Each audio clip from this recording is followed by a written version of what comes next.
Just a reminder, councillors, to turn your meeting on to join the meeting before we start.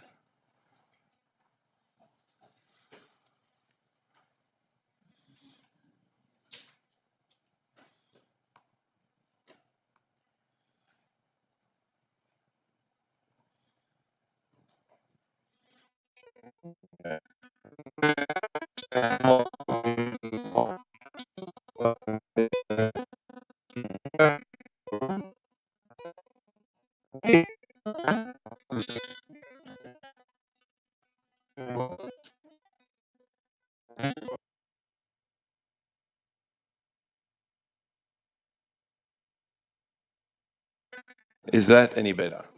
Okay, well, good morning, everyone. Welcome to the July Ordinary Meeting of Toowoomba Regional Council. Deputy Mayor Rebecca, councillors, welcome. Thank you for your attendance. Also, CEO Brian Pigeon and General Managers will be presenting, and acting GMs for today will be presenting as well. This meeting is open to the public and will be live streamed. I'd like to acknowledge those who are in the room today and those who are watching online, and acknowledge your presence here today. Can I begin by acknowledging the Aboriginal parties whose songlines traverse these lands we meet on today, the Western Waka Waka, the Guyabal and Djarowa peoples, and pay respects to their elders past, present and emerging, for they hold the knowledge, rich traditions and bold ambitions of Australia's first people. Can I acknowledge from the outset as well the commitment of our staff in regard to the First Nations network that we have, but also the work that was undertaken in concert with the NAIDOC Toowoomba Committee, with the number of events that took place last week, including our very own Toowoomba Regional Council event, which took place last Thursday morning, and acknowledge all of the First Nations who work and do a wonderful job for Council on behalf of our community. I'd also wanted to mention an activity that took place, Council, in regard to another values moment, and that was the Australian Cemetery and Crematorium Association event that took place on June 27.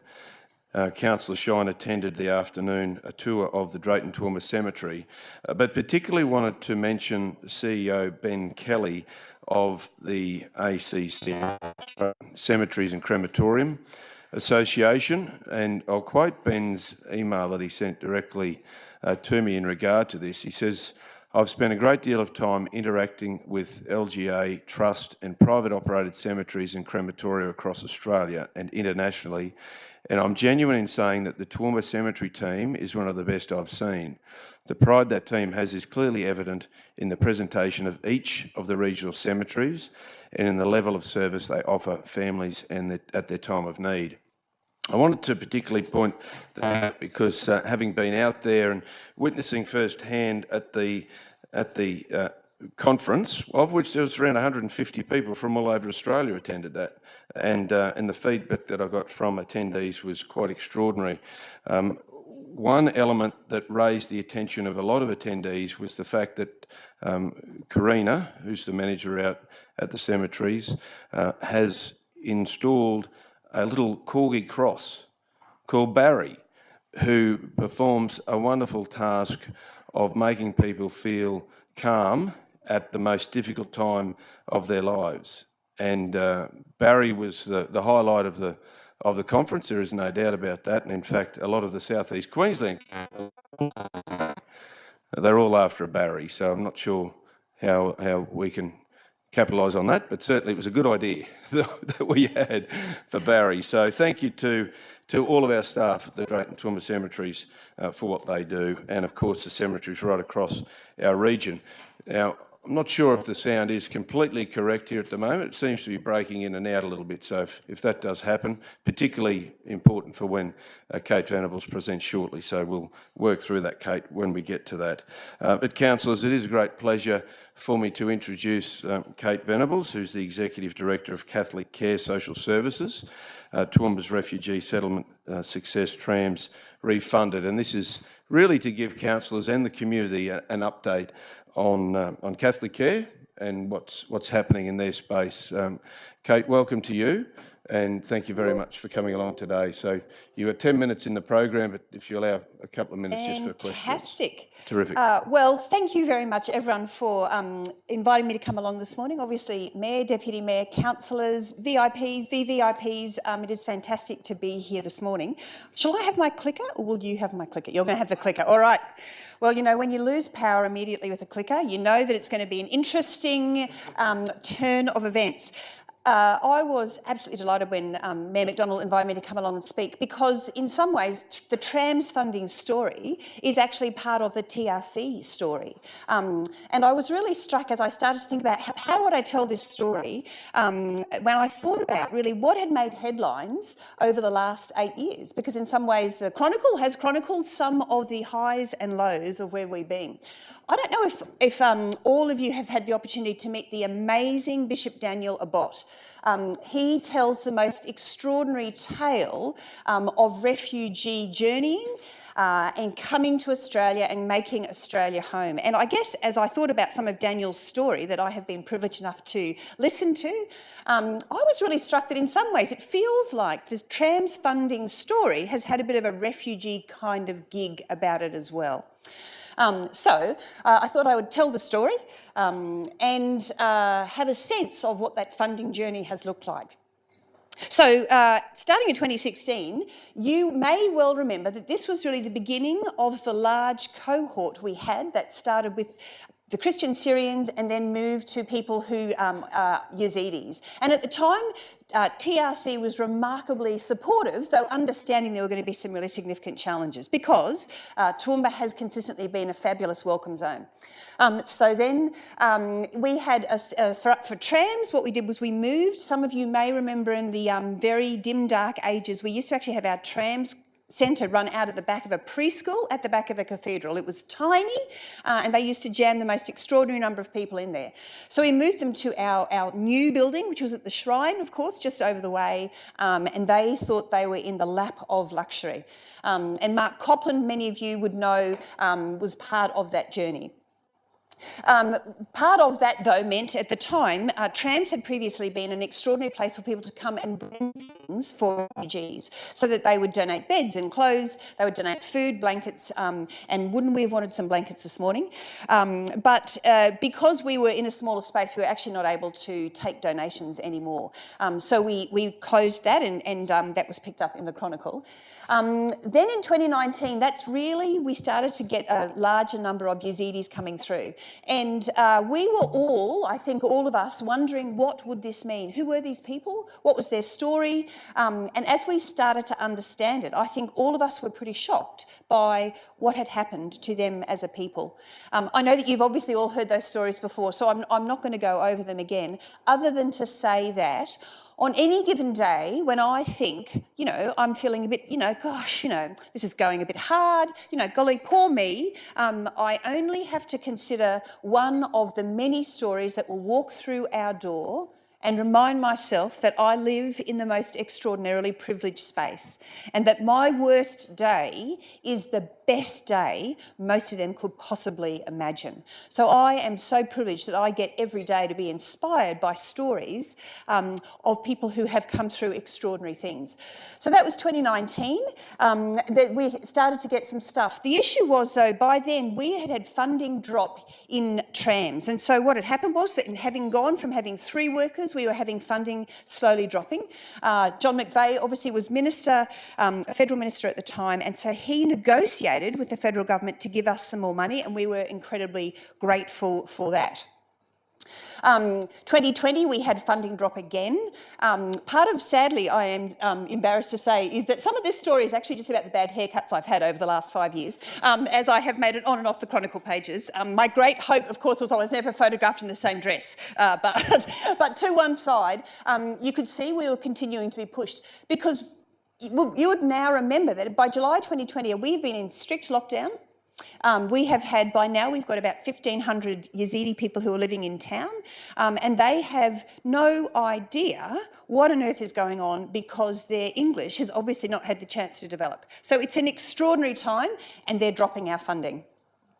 So we obviously continued to bang on about it, and 2021 we had the same stories. We kept saying, if you drop our funding, we're going to have less people. We're not sure what will happen with all the Yazidi people in town, because between ourselves and Multicultural Australia, we are the ones who are responsible for ensuring great settlement in the midst of and in partnership with the other businesses and TRC and everyone else. So the Federal Minister then got on behind us as well, which was great, and was really talking about the fact that there's masses of refugees in town, how are we going to support them? I continue to talk, that's a particularly bad photo, I continue to talk about the need for it, and by this stage we're talking to local businesses saying, how can you help us out? We then have some stories where we're trying to say to community, actually, these people are now contributing. They have had this extraordinary journey. They have come, they have told us their tales that are literally heartrending. They have arrived, they're now contributing. And so they are making a difference in our community. The Mayor was very supportive of that, as was the whole council at the time, and we were incredibly grateful. We continue to have, sorry, this has been a very, it's a very intuitive response going on here. In July 2022, we have the census, of course, which now tells us somewhat some of the numbers in terms of how many refugees now we have living in town. Right now, we say we think there are about 3,500 to 4,000 Yazidis who are formally counted in town, but the actual reality is it's probably closer to 6,000 because we've had secondary settlement. So in other words, Yazidis who settled in Armidale or in Shepparton have moved to Toowoomba. Why? Because you guys are part of the most extraordinary region that people want to come to. But that comes to some degree at a cost, or at least there are things we need to do. So 2022, we could see the numbers were really rising. Thank you. 23, that's a particularly shocking photo. In 2023, that was our biggest cut, and we were looking to really have to consider closure. We were literally on, threadbare jeans, and so we were really talking about what will that mean. And we were noting that at the time, we had lots of Yazidis coming and saying, we don't know what we'll do and how we'll manage if Trams has to close. We continued, obviously, to keep telling the story as we're bouncing backwards and forwards. And then in 2024, which was obviously just last month, we had some great news. We had finally got some significant funding again. And you might be thinking, well, that's great, Kate, that's an interesting story to tell. Obviously, you've had a couple of, conversations you've had to have with Chronicle. What I can tell you, though, is this. There's a couple of you just popping down. You can see how our funding, which is tiny, so bear in mind, we've employed 5 staff, we have supported thousands of refugees on these numbers. So you can see the point where the numbers start to drop 2019. Bear in mind now we've got COVID coming up at the end of this year. Thank you. And that's when John McVeigh comes in, thank you so much, and we continue to get slightly more funding. We were down to 240,000. We were actually thinking, our board was saying, will we be able to do this? Will we have to close? 475,000 was this year. The next year is 490,000, and then the final year. Look at that, we hit $500,000. Can I say, it would have been hard to know who was more excited when that letter arrived. Clients were absolutely ecstatic, staff obviously were, and broader community have been incredibly supportive. You are part of that story. We would not have gotten that funding if we did not have an incredibly strong and supportive local government. So it's a massive thank you to you in that space. Obviously one of the things we learnt in the ABS was that, in the census, was that the second most spoken language in Toowoomba is Kurdish Kurmanji. I'm sure most people here, if not everyone, has had the opportunity to travel overseas. And when you go to places like Spain or France, and you're going off to those beautiful places that we like to check out, the first thing I think about is, where's my English guide? Where are the signs that I can read in English? I would imagine if someone came to Toowoomba and was looking around, they may not be aware that Kurdish Kurmanji is the second most spoken language in Toowoomba, because you would not see any visual representation of that when you look around, when you think about signage, when you think about spaces and ways that we talk about ourselves. You actually don't see that. So when I wondered, what is it that TRC could do? And I appreciate you often wear burdens that are not yours, and people ask about health and education and housing, but what can TRC do? Well, there were some questions I wondered about. I wonder about even just in the TRC facilities, what is sign in Kurdish Kurmanji for people who come from that background? what interpreting support happens here in town? If there are people who are Yazidi who are coming to talk to council workers, what opportunity do they have to have interpreting support? You know, we know that you have a multicultural workforce, but I'm not sure that I know the numbers, and I suspect at least one councillor here does, but what percentage is called? Are we representative, in fact, of what the ABS tells us about our very multicultural community? And finally, you know, are there potentially some sports events and the like that might be able to happen? Obviously, I am not suggesting for a second that I have any of those answers, but I wonder for you to consider and reflect on when we want to celebrate the fact that we are an extraordinary welcoming zone and that we have this amazing population who have come through most, you know, unbelievable journey in so many ways. How do we recognise and shine our pride in that space as well? Thank you very much. Thank you, Kate. Thank you very much. You're right for a couple of questions? We've got Certainly. a couple of minutes. Any questions, councillors? Councillor Tim? First one. Hey, thanks, Kate. Thanks, Chair. Probably the most hardest event in my 4 years of councillor is I attended with James an anniversary of the genocide at Humeridge Church, 10 years, and that was very hard for me to attend. It was very sombering. The Kurdish Kurmanji, is it a written language? So that is, and that's such a great question. There is certainly stuff that is written down, and I'm not trying to sort of, I guess, invalidate an entire people and their language group. But as we know, because they've had continuous genocides, they did not have a written language for a very long time. It is starting to be written down now. Right. So there is no question that, you know, there is a lot more work they need to do.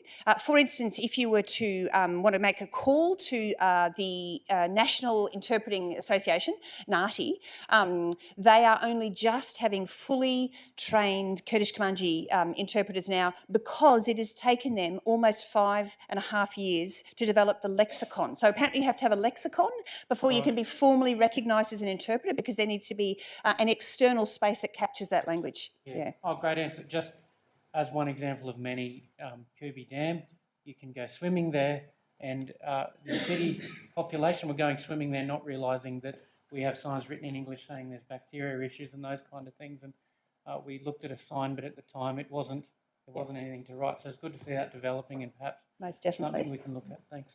Thank you. That's a good question. Councillor James? Hey, thanks, Mayor. Thank you, Kate. Thank you for coming along today. And I think you've done really well to encapsulate that in a small number of slides, to be honest, because you consider it's been such a journey. So I suppose, first of all, a comment. I think it's a huge congratulation, tribute to yourself that we've been able to get to this position now that this funding has become a reality. I mean, it's been a long battle, many setbacks. You've knocked on many doors. You've in your, I don't agree, I'll use your words, been in many photos with bad haircuts or however you describe it, but it's all of this advocacy and then the support and what was then able to give, I guess I can say from a personal point of view, a real understanding of exactly what this does mean to our community. So a lot of credit has to go to yourself for leading this, and congratulations on it being where it sits today in terms of funding. So I suppose the question is around funding. I mean, is do you see this as, I know how much is enough, but is this enough for you to be able to deliver the services that you feel that we need to be able to deliver? So like you've sort of said, the SETS funding and the different families coming in here, one, have that opportunity to settle, but two, then to be able to, like you've sort of said before, make their way through their lives here and then become a contributing member, which so many of them want, or all of them really, that's all they want, is to be able to contribute to where they now call home. Yeah, I mean, I think we are very frugal with the money we have, but we absolutely can make it work. And in some ways, I guess when you don't have very much and then you are gifted with something much greater, what you know is you can actually do it on the smell of an oily rag. And so we don't want to lose that. We want to actually make sure that we always put as much money we can back into staffing, because it's the staff that make the difference. So thank you. Yes, we think it's enough, and we're incredibly grateful for it. Okay, any more questions, councillors? Councillor Trevor? Thanks, Kate, for your presentation. Greatly appreciated. I believe there's another anniversary get-together for the genocide in August. Do you know what date or time or where it will be yet? Gosh, now you've Or if you find out, let us know, please. Most definitely, that I can do. Okay, thank you very much. Okay, just a final question, if I could. The secondary settlement seems to be the high pressure point. It's the group that we don't know how many are coming. does the federal government capture that in some way, and does that filter through to our services such as yourself, or is that a gap that's missing in the whole migrant settlement? Unfortunately, it's the second part, Jeff. It is not captured at all. I mean, I was very cheeky at one stage, last year when we were thinking we had no funds at all. And I said, well, Armidale and Shepparton should give us their money because we're doing all the hard work and they haven't lost any funding. Clearly, that was not my best self. But it is not a number that's captured. And to be honest, I'm actually not sure how, because you could kind of have a sense that health have some of those numbers and education have some of those numbers, but there is no one space, I guess, until we do another census where we will capture that. So it's definitely a gap, and our funding has not increased, as numbers continue to come in. And I guess it's from when the first settlement, when the first crew come in, you would have record keeping and what have you. So if they leave from here and go somewhere else, which is not common, but if they do leave from here and go somewhere else, do we capture that as well, and where they go next? So we would capture it if we exit them from our system, which mostly we do, but there are so few, as you said. It's a very small handful of people who've left. Yeah. So I wonder if that's been captured at other places where they're leaving. Anyway, that's Kate. Do very much appreciate your presentation. Please give Kate a round of applause, folks. Thank you very much. Thank you. Thanks very much. You can feel free to stay, Kate. You can watch this online or whatever you prefer. You may have some other things to do today as well. So, councillors, we will move then to item number 3, which is the attendance, including apologies, of which there aren't any, leave of absence, which we can record today if there are any, and then we'll do the declarations of conflicts of interest. Are there any leave of absence that are required? Councillor Carroll? Thank you, Mr Mayor. I wish to be granted a leave of absence from the committee meetings of the 13th and 14th of August 2024, the ordinary meeting of council on the 20th of August 2024, and the special meetings, should they be held, which may be scheduled on the 7th of August and the 21st of August 2024. Thank you. Thank you, and thank you for providing that information through to Kirsten too, Councillor Carroll. That makes it a whole lot easier, Kirsten, doesn't it? Councillor Carroll moved. That's Councillor Rebecca second. Those in favour? Motion is carried unanimously. Any other leave of absence required, councillors, at this stage? If there's not, we'll move to the declarations of conflict of interest. Now, I do have a list and we'll work through them in that list. So first, we have Councillor Gary Gardner. So, Councillor Gardner, you should have a sheet. You've got that there. So just put your microphone on and you can read through that and then we're right to go. Thanks. Item number 8, reception, consideration of committee reports. Item number 8.1, planning and development committee reports. Item number 3, regional development statistics report, May 24. I request that it be amended that I declared a declarable conflict of interest in relation to item 3, regional development statistics report, May 2024, at the planning and development committee meeting on the 9th of July 2024. And of council's decision to allow me to participate in the decision about the matter, including by voting on the matter. As the relevant circumstances have not changed, I will participate in the decision about the matter, including by voting on the matter. Thanks, Councillor Gardner. We'll remind ourselves when we get to that point just to reaffirm that and vote on that separately, of which you'll be able to be included in that vote. Councillor Edwina Farquhar. Item number 8, reception and consideration of committee reports. Item number 8.1, planning and development committee reports. Item 5, confidential planning and environment court of appeals and compensation claims for June 2024.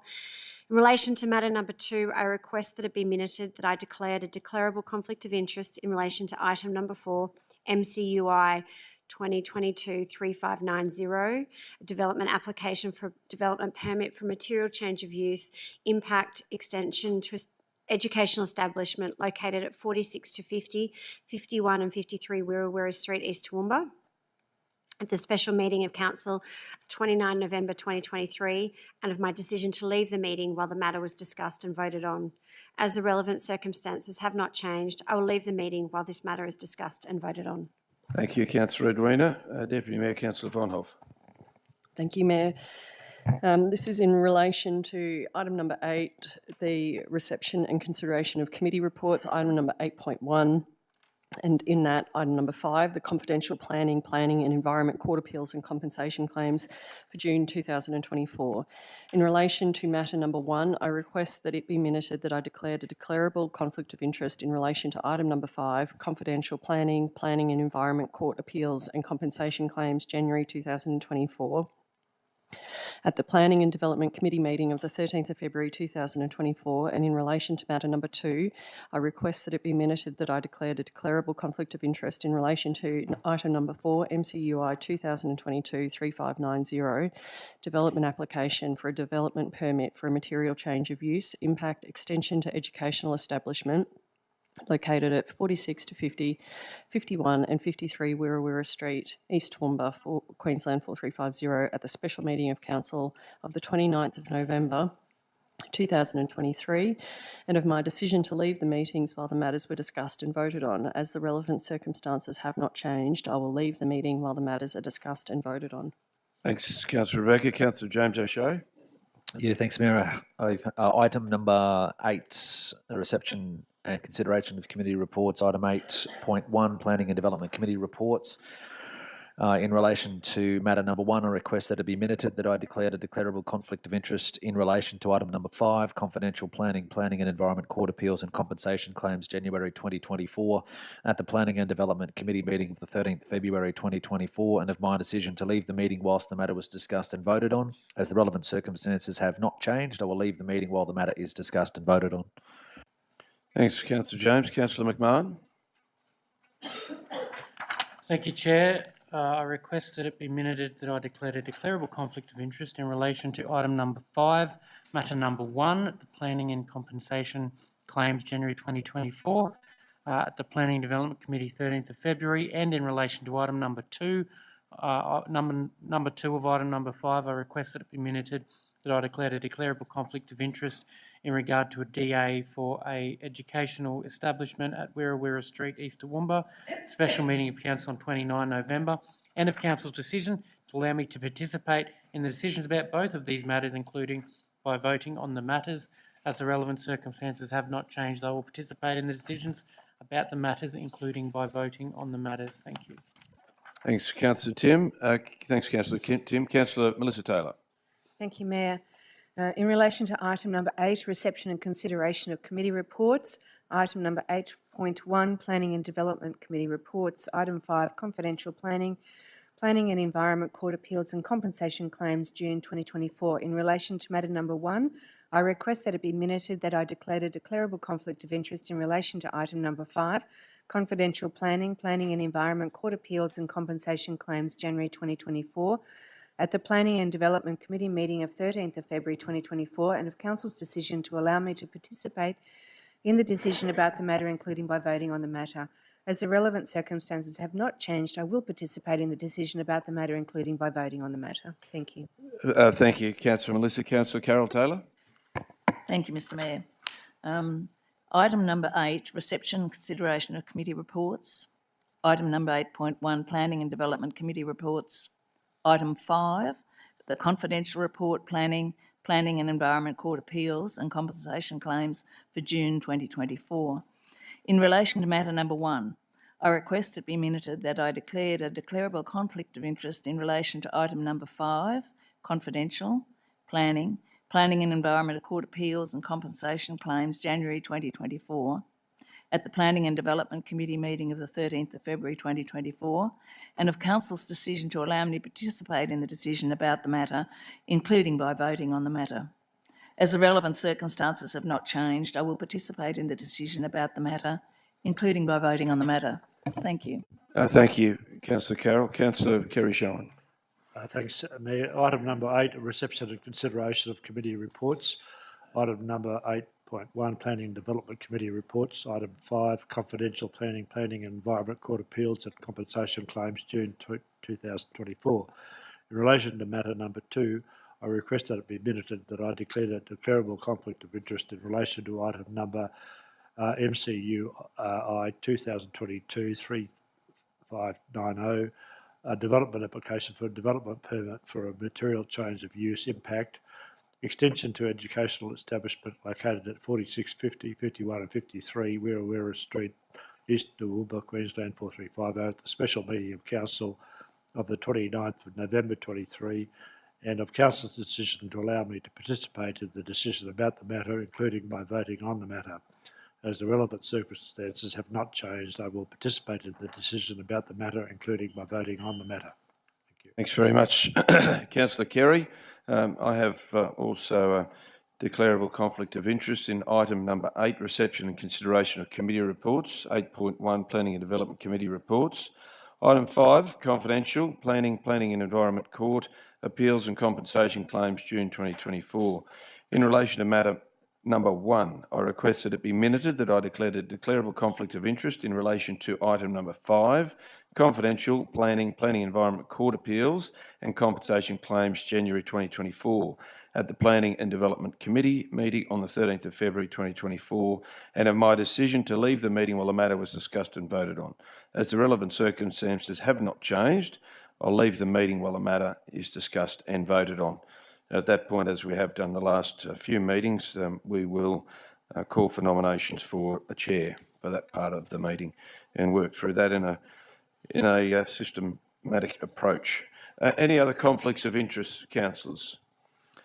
As we say each time, if there is something that crops up, either you or you feel another councillor may have a conflict of interest, please alert us of that at that time. We move then to item number 4, which is the confirmation of minutes of the ordinary meeting of the 18th of June 2024. The motion is as follows, that the minutes of the ordinary meeting of Council dated 18 June 2024 be confirmed. And that's the first motion. If someone moved by Councillor Rebecca, seconded by Councillor Trevor, those in favour, motion is carried. The second minutes that we need to vote on today is the special meeting on the 25th of June 2024. Councillor Carl was absent for that meeting. The motion is that the minutes of the special meeting of Council dated 25th of June 2024 be confirmed. So moved by Councillor Carroll, seconded by Councillor James. Those in favour? Motion's carried unanimously. Thank you. Any business arising? This is item number 5, business arising out of the minutes of previous meetings. If there's no business arising, we move directly to the presentations of petitions. And I understand, Councillor McMahon, you have a petition that you would like to bring forward. Thanks, Chair. I would like to table this petition.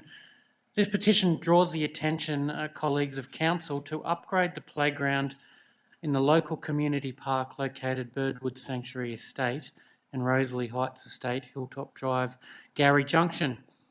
The petitioners therefore request Council to upgrade the facilities of a local community park for the benefit of growing families and the broader community. At the moment, it consists of only one bench and a set of swings.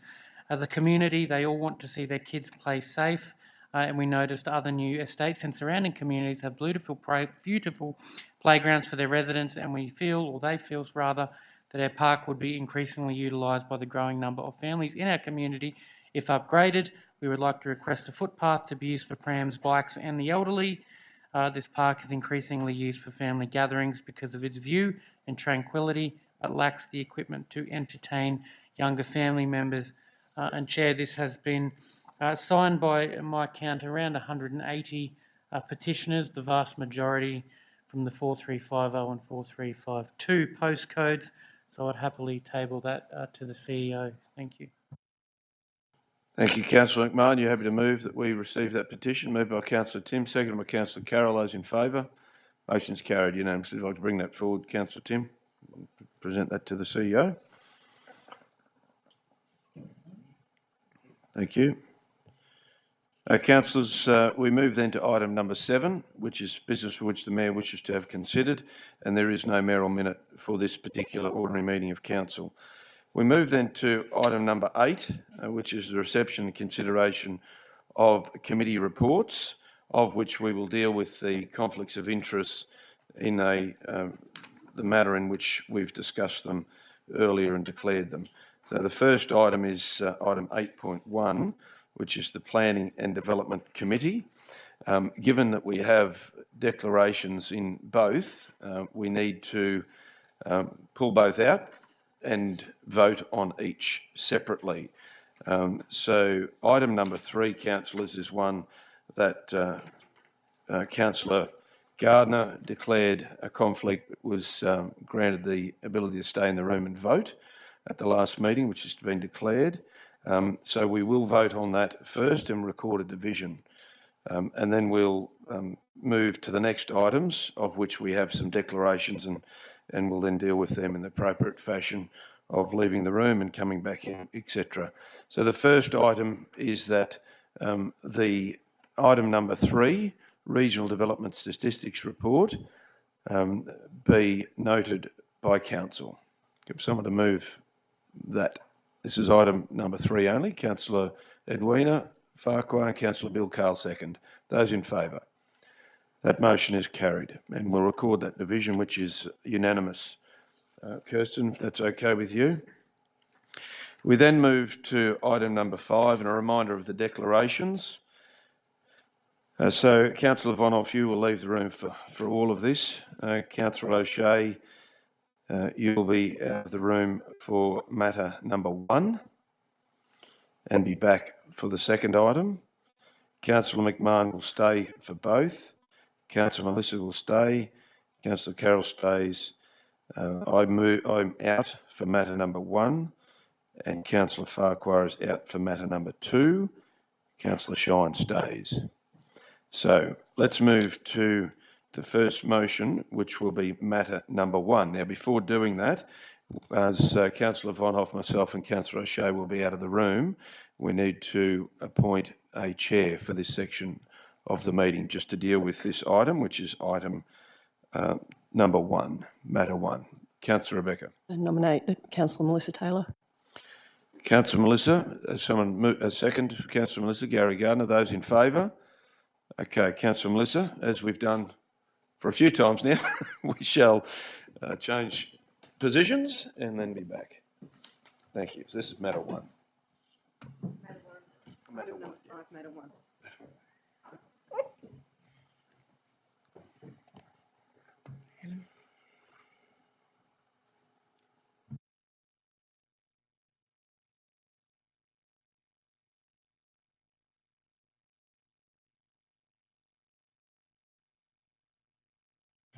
Thank you, councillors. In relation to item number 5, matter number 1, may I have a mover?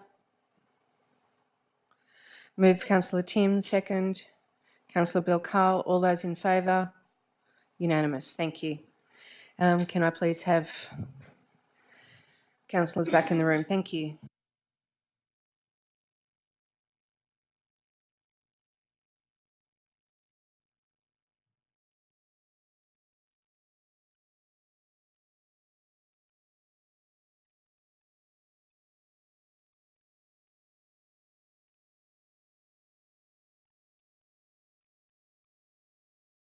Thanks very much, Councillor Melissa. We move then to the next item, which is the second motion. And out of the room, we have Councillor Vonhoff and Councillor Farquhar. They're out of the room. This is matter number 2, councillors. So, councillors, is there anything that you needed to discuss? If we do, we need to go into confidential. If not, councillors, the motion is that the confidential report on planning and environment court appeals and compensation claims for June 2024 in relation to matter number 2 be noted by council. Moved by Councillor Melissa, seconded by Councillor James. Those in favour?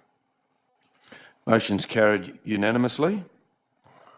Okay, and we can bring in Councillor Farquhar and Councillor Vonhoff. Kirsten, we've already done that one. We did that first. I've changed the order slightly. Matter 3 we did, yeah, before we went out. So welcome back. Okay. We did, yeah, item 3 was the one with Councillor Gardner. Oh, matter number 3. Okay, sorry. Got you. Too many matters and items with the same numbers. Okay, the fourth motion, councillors, and everyone is in for this particular motion. The fourth motion is that the confidential report on planning, Planning and Environment Court Appeals and compensation claims for June 2024 in relation to matter number 3 be noted by Council. Moved by Councillor Melissa, seconded by Councillor Trevor. Those in favour? Motion's carried unanimously. So we'll record that division. Okay. Councillors, we move then to item 8.2, which is the Water and Waste Committee. There was one item. Is there a need to pull that item out and discuss? If not, the motion is that the report of the Water and Waste Committee dated 9 July 2024 be received and the recommendations therein be adopted. Moved by Councillor Rebecca, seconded by Councillor Bill. Those in favour? Motion's carried unanimously. Move then to item 8.3, which is Infrastructure Committee, and it's a simple motion that the report of the Infrastructure Committee dated 9 July 2024 be received. Moved by Councillor Carol Taylor, seconded by Councillor Trevor Menteifel. Those in favour? Motion's carried unanimously. Okay, we move then to item 8.4, which is Environment Community Committee. There is only one item. It's item number 3, Community Grants Policy Review. Is there a need to discuss? Councillor Bill. Yes, Chair, I'd like to pull that out for discussion, and I'd also like to move an amended motion, or put an amended motion up, please. Okay, Councillor Bill. Well, I'm happy for that to take place right now. That's the only item. So I'm happy to take that now. If you're happy to speak to this motion, and then we'll need a seconder, but happy for you to, Councillor James seconding straight up. Would you like to just articulate that, Councillor Bill? So can I just, apologies, Kirsten, I sent an email through to you with a point 4 rather than to be reviewed in 12 months. In point 2, that there's an actual point 4. I can read it out to you if you like. I sent it through on an email there before. Yeah, that's it. And possibly, Kirsten, that a review be conducted of the outcomes and presented to Council. Is that okay with you, Councillor James?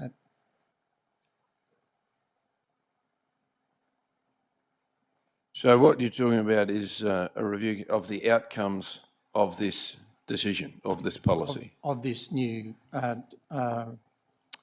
change. Okay. On the way in which of the policy change. Yeah. Outcomes of perhaps of the policy change. Yeah. We've got a seconder, so might need just a little bit there. Councillor James. Sorry, yeah, I'm comfortable with it, but Councillor Bill, it may just need to be honest, to conduct a review of the outcomes and present it to Council at the end of the 2 future rounds, you know what I mean? Because that's going to take, otherwise you're putting a specific, like you want it reviewed at the conclusion of 2 rounds. So it probably does, you know what I mean? It's the wording to not be specifically 12 months or just the outcomes presented to Council at the conclusion of, Yeah, that's fine. That's fine. I just was trying to accommodate whichever was first, but that's fine. That'll ultimately happen at the end of those 2 rounds. So, yep. I have got some questions, and if there is debate, then I'll go back to you, Councillor Carroll. Councillor Carroll? Thank you, Mr Mayor. I'd like to see the original motion, but the problem with this new system we have is that you can't just click on it and have it. So can we see the original motion, please? So that was the committee recommendation from last week. That's right. That was a committee recommendation. Yeah, if I may, Chair, the amended motion is as per the officer's recommendation with the addition of point 4. Okay. Okay, so was there questions or comments, or we're happy to go into debate? Question, Councillor Edwina, and then Councillor Trevor. I just have a question in relation to grants that are around $100,000. Would they still come to us, or with this, there's no maximum authority here? So no grants would come to us at all now, given that the 10,000's gone? So from an officer perspective, that's the intention is going back to the officer recommendation with that 4th point. And that's the intent, is that this community grants process is under delegation to the CEO. That's I can speak to that if there's if need be. debate, Right. yeah. So that is the answer. But there are thresholds in the community grants. Sorry, Councillor Jones. Did you want to clarify Councillor Edwina's comment? And if I'm incorrect, I'll ask the officers to point this out, but my reading of the guidelines, the maximum in any of our grants that anyone can apply for is 50,000, but they have to contribute up to 50%. They have to contribute half. Is that's in sport and rec grants, correct? No, but sport, that's what I mean. Sport and rec, the highest threshold that anyone can apply for is a funding gap of 50,000. Isn't that correct? So if it's an example, maximum, if they've got a project for 100,000, they can apply for 50, but they need to contribute the other 50, is what is in the guidelines. Because there's the different levels. If it's lower, it's 10%, so forth and so on. Eddie, would you like to come forward and just seek clarification to answer, or Paul, whoever? You're coming from both fronts, left and right, okay. So, yeah, if you wouldn't mind, Eddie. So the question was really about all delegations for community grants under Councillor Bill's motion will take place from the CEO down to the officers. Okay.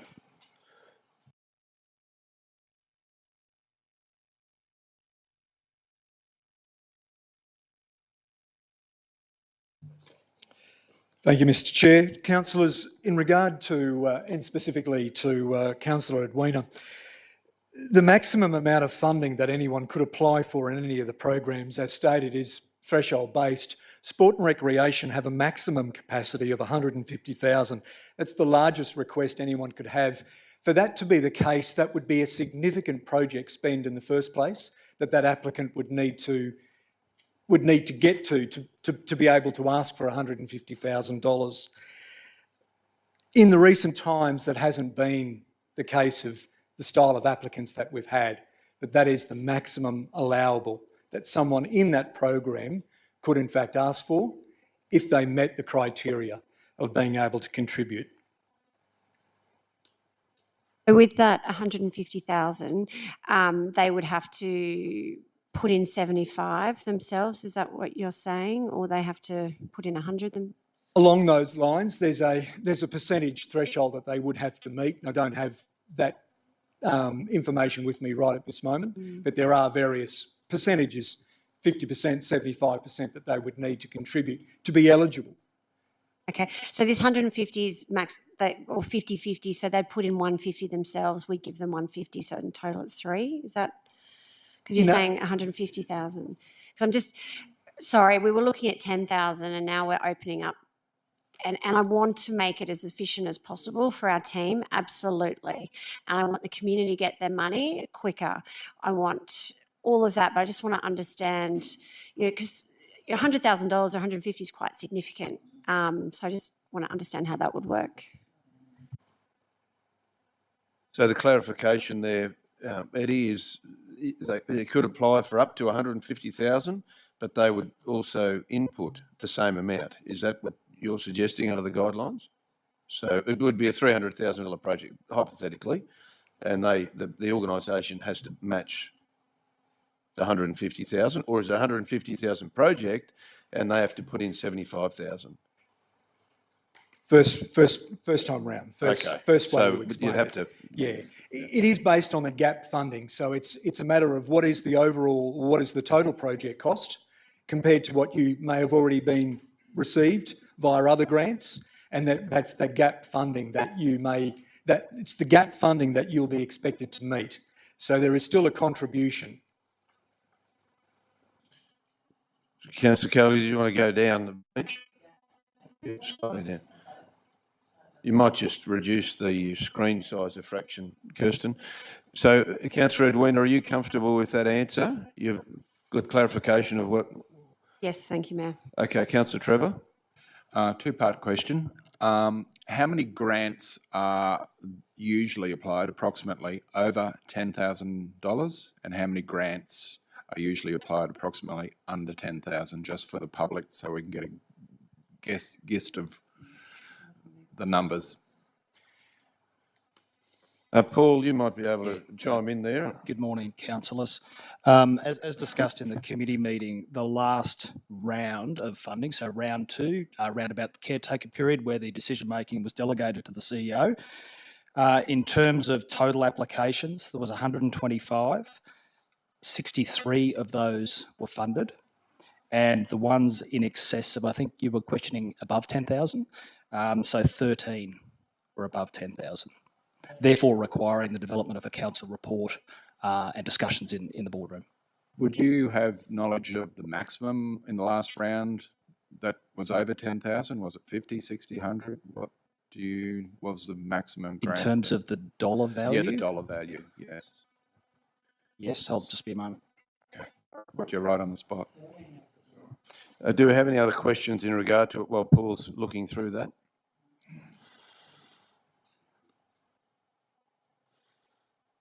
I understand this was discussed last week at the committee meeting as well. So Paul is just working that through. Yes, there was the largest application in the last round was a request for $76,000 associated with the Wheatwood, and it was recommended not to be funded. Thank you. Yeah, that's probably pretty good information, Eddie. This was from a slide from a information session. It might be worthwhile just reading that out, Eddie, if you don't mind. Thank you, Mr. Chair. For councillors' benefit, the slide that was handed out at the info session that was in June talked about the 23-24 actual budgets for all grants, and the point being made here is that for the programs that are offered on an annual basis or twice annually, sport and recreation, as we've said, that the maximum funding that anybody could receive if approved being $150,000, the organisation may apply for a grant to cover between 50% to 90% of the funding gap of their project. That's the total project cost, excluding GST, and less other external grant sources. For events, that covers community events, regional events and major events. The community event support program, that's a maximum of $1,500, up to 20% of the total event expenditure budget to a maximum of $10,000 for the regional events, or in the case of the major event, which was talked about with Wheatwood, the example there, that's up to 20% of the event's total event expenditure budget. For sport tourism, which is open all year round, the maximum allowed is up to $15,000.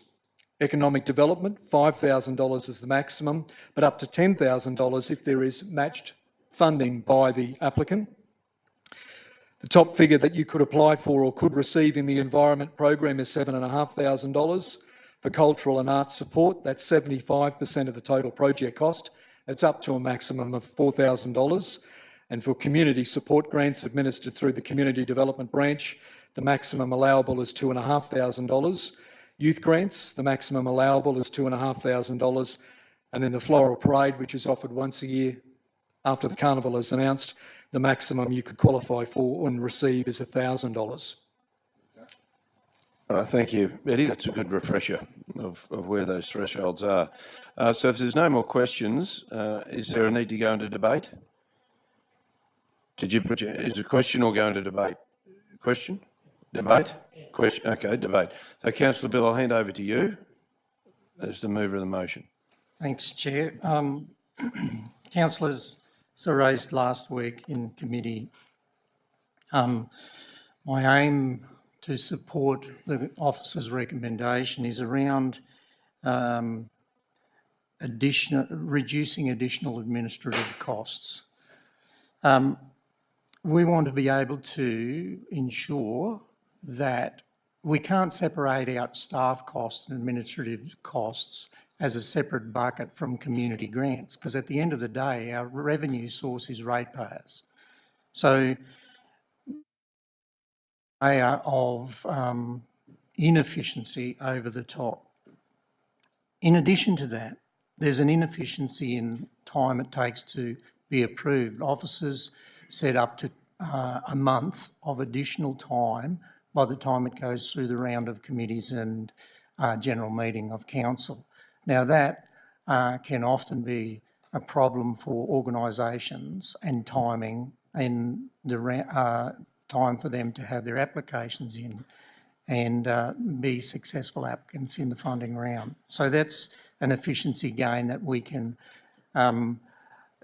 achieve. The other thing, and I say demonstrated efficiency, that officers articulated to us last week in the committee meeting in the caretaker period, there wasn't a demonstrated efficiency gain in that time when the CEO directly dealt with this in the caretaker period. I say again, we need to use the money for what it is intended for. Every dollar possible needs to hit the ground for those organisations that we are earmarking this part of our revenue stream to benefit and create community capacity. In keeping with best practice, some time back, we were advised by our legal advice that we received that the reason why we should step away from a panel or advisory panels to approve this, we did. And this is the next step in good practice and good governance in ensuring that we manage our conflicts as councillors. If this is delegated, then we don't have to manage our conflicts or relationships with these organisations. Delegation to the CEO. The other thing that I'd like to point out is I am confident that the CEO and staff, if there is a sensitive application, i.e.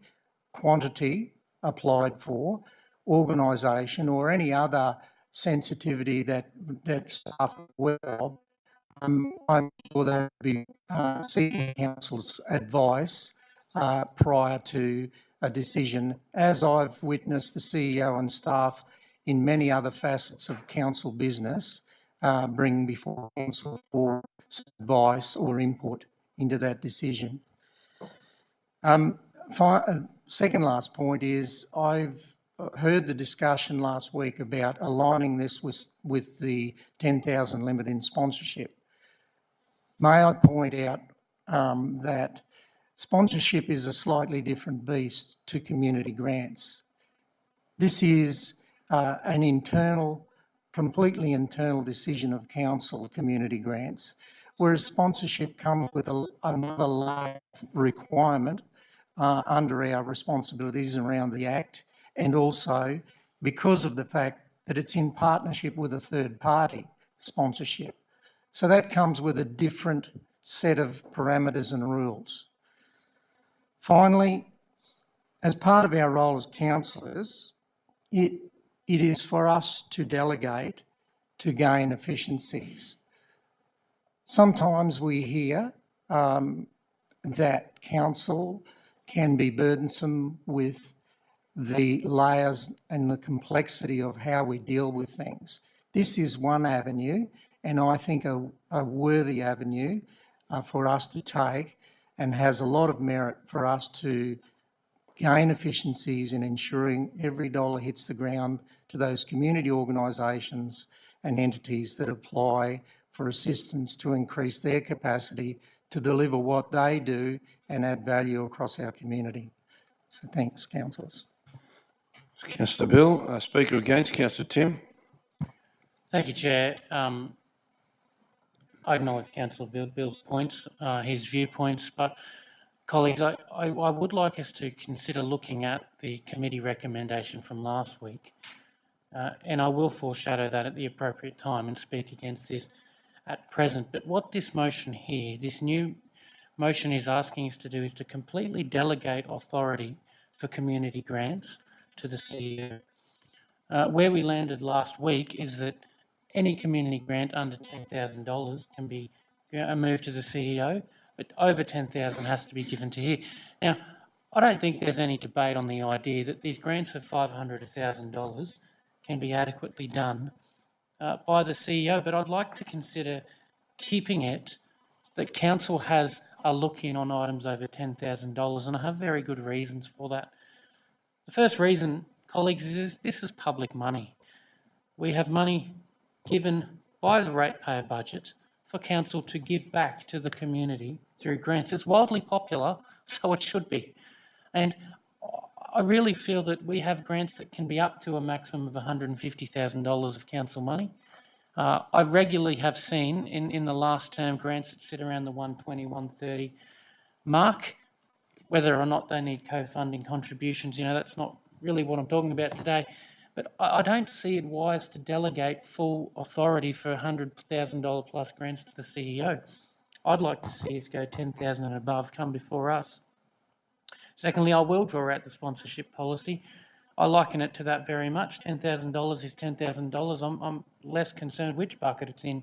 And in that policy, anything over $10,000 has to come to council for a decision. Why shouldn't we apply the same logic to our grants policy? But thirdly, councillors, and I suppose it goes to a deeper point of why are we here? Why are we here around this table as elected officials? I don't see our job as delegating everything to the CEO. I think the community expects us to know what's going on, to be actively involved in the giving out of ratepayer money to the community. And why I speak against this is because I don't feel it's right that we just go all community grants to any level. We're going to delegate that to the CEO.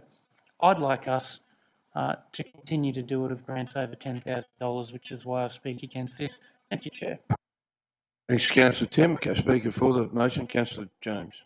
Yeah, thanks, Mayor. I speak in favour of this motion put forward by Councillor Carl, but also, obviously going back to committee, I actually was the seconder of this original motion because originally I thought it made sense to go over $10,000, but Councillor Carl asked a question in committee last week around for the amount of grants that would come forward, what efficiencies are we gaining for less? And the answer we received there was it's essentially we're not actually gaining any efficiency whatsoever.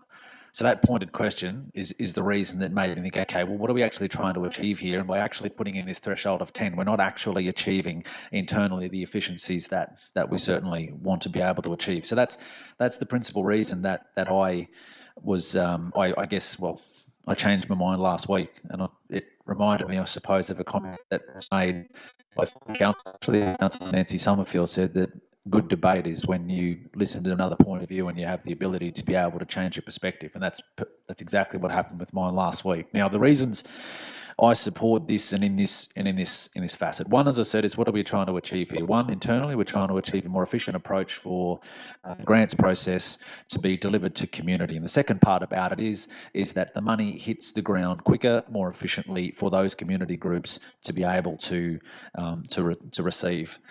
Now, I understand the point of view of around, okay, it's this amount of money and at certain threshold levels, and I will just clarify before, and I apologise, I said it was 50% up to, but it's 50% applicant contributions for projects with a funding gap of 50,000 or above. So I do apologise, I misread the and over part, so that's just to clarify along those lines. But Councillor McMahon raised some really good points, I mean, around exactly the fact of what is our job or our role, because it is public money. And absolutely it is, I couldn't agree more. Our job is to put the policy in place so that this money gets to those groups. That's our job. That's our lever of control. That's what we need to be across.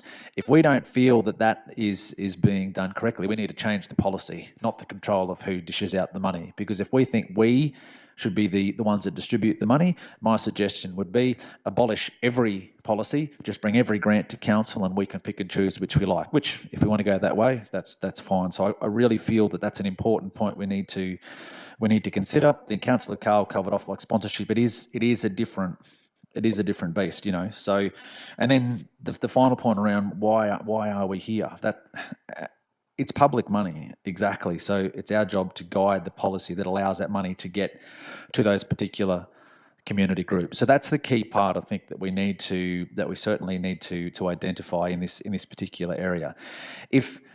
And what it does do as well, and Councillor Cole raised it as well, is why we've been on this journey. So through audit committees, there's been recommendations that have been made, there's been risks that have been raised around councillors' involvement in this from a conflict point of view. And the second I hear the notion of, but we're the ones on the ground, we know what's going on, that's essentially an unconscious bias towards giving a grant to an organisation, and I think that's exactly what is they're trying to move away from. And I'm not saying we follow the leader, but councillors, we are the only council in South East Queensland, and I'll reiterate, the only council in South East Queensland that the final layer or the decision maker around grants is council. The only one. We're the only one. So the only one that does it this way. So, and I think as well, seriously, we've just had a round of this due to caretaker period. It all went through smoothly. Councillor Carl's basically put a checkpoint on this by saying, okay, let's conduct the next 2 rounds. Then all of a sudden the officers have 3 rounds to be able to assess, to review, to see what worked, what didn't. We as councillors, through the policy, have the opportunity to look at what worked and what didn't. And in 12 months' time, if we find some issues around this way of doing it, we change it. So I say let's go with this. Let's hand it to our very, very capable staff. We'll show faith in them to deliver that the policy that council has directed that they can administer these grants. It gets to community groups quicker. And as I said, we review it in 12 months' time after 3 rounds, and we're able to assess the success or what changes potentially need to be made. So that's why I'm firmly in the corner of this particular motion. Thank you, Mayor. Thanks, Councillor James. Any speaker against the motion? No speaker against. Councillor Carroll. Thank you, Mr Mayor. And I'm not entirely against the motion, but I actually do think that the few things that I will state, as Councillor McMahon has said, these grants are funded by community funds. It's not our money. It's been mentioned before. Efficiencies have already been achieved, and it has been confirmed that the vast majority of applications that come into council are under $10,000.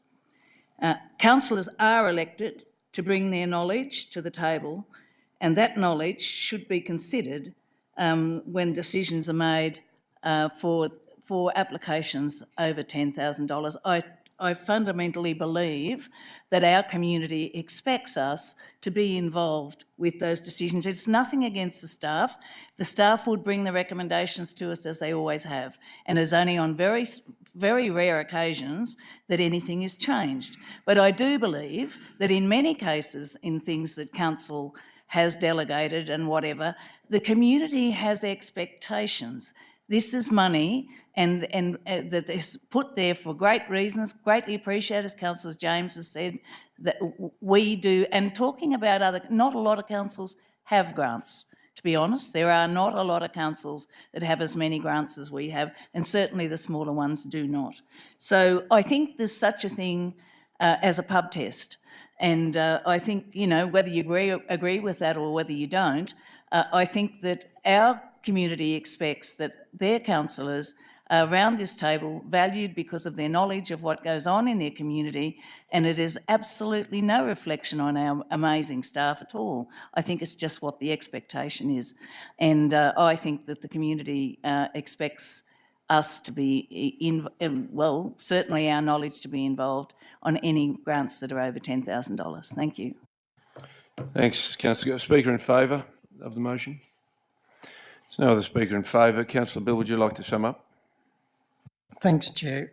I would. A lot of mention about public monies. I just wonder, councillors, and I say this really, really respectfully, I just wonder how I'd feel if I was a staff member sitting here who is charged with the responsibility of carrying out council policy. And like me, our staff members are ratepayer as well, and it's their money as well. And I'm saying this respectfully. I just think we need to think about this holistically. And our job, I agree with Councillor James, our job is to efficiently formulate policy and delegate that so that it's carried out efficiently. Otherwise, we would be the administrators. There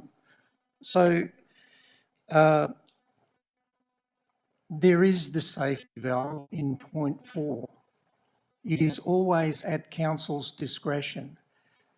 If we don't try this, then we will never know. And we've done lots of things, and it's been subject to review of council at their discretion at any time. You don't have to wait until 2 rounds. Council can call anything in any time. And best practice, I go back to best practice. In this instance, it's not being, as Councillor James said, it's not being the only one in the state. It's actually looking at best practice and why others have gone to this formula that's being put before us. And that is around governance and ensuring councillors' safety in managing conflicts the most effective way. So I say again, our job is to ensure that we formulate real effective policy, and our knowledge is best used and we best serve our community by ensuring that we put strong frameworks and parameters that are real and effective, and that we procure that information at the time of policy or before policy formulation so that we ensure that it stands the test of time. And if it doesn't, we review it. That's our role, not to get down in amongst the weeds and try and influence who gets what. That's where we get ourselves into trouble, potentially managing our conflicts. These are the reasons why I am strong about this around our best practice in divulging this responsibility. And I say again, any CEO or senior staff person would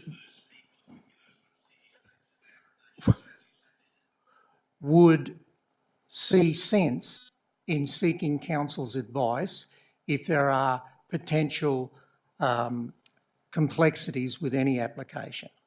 I would suggest that'd be normal practice, and I've experienced that as normal practice around this table for some time. Thanks, councillors. I urge you to support the amended recommendation. Thanks, Councillor Carl. So the motion is before us to, number 1, approve the amended 2.59 community grants policy, which is attachment 4. 2, delegates authority of the Chief Executive Officer to approve community grant funding allocations and a register of delegation be updated to reflect this authority. 3, approve the establishment of a dedicated sponsorship budget for the 24-25 financial year of $100,000 by a partial reduction of existing community grants program funds. And 4, conduct a review of the outcomes and present it to Council at the conclusion of 2 future rounds of funding grants. That's the motion before us. Councillor Carl, Councillor James second. Those in favour? 2, 3, 4, 5, 6, 7. Those against? Motion is carried. Did you want your votes recorded? Okay, votes recorded. So against would be Councillor Carroll, Councillor Trevor, Councillor Tim and Councillor Kerry. You've got that, Kirsten? Very good. Thank you, councillors. We move then to, and that was the only motion for Environment Community, so we've handled that in that process. Thank you, Paul. Thank you, Eddie, for coming up as well. Item 8.5, councillors, is Finance and Business Strategy Committee. There was one item, which was the report of the Audit Committee from the 5th of June. Therefore, unless anyone wanted to pull that out and discuss it.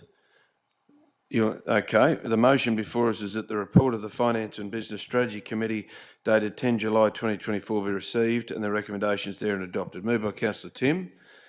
Seconded. Councillor Gary. Those in favour? Motion's carried.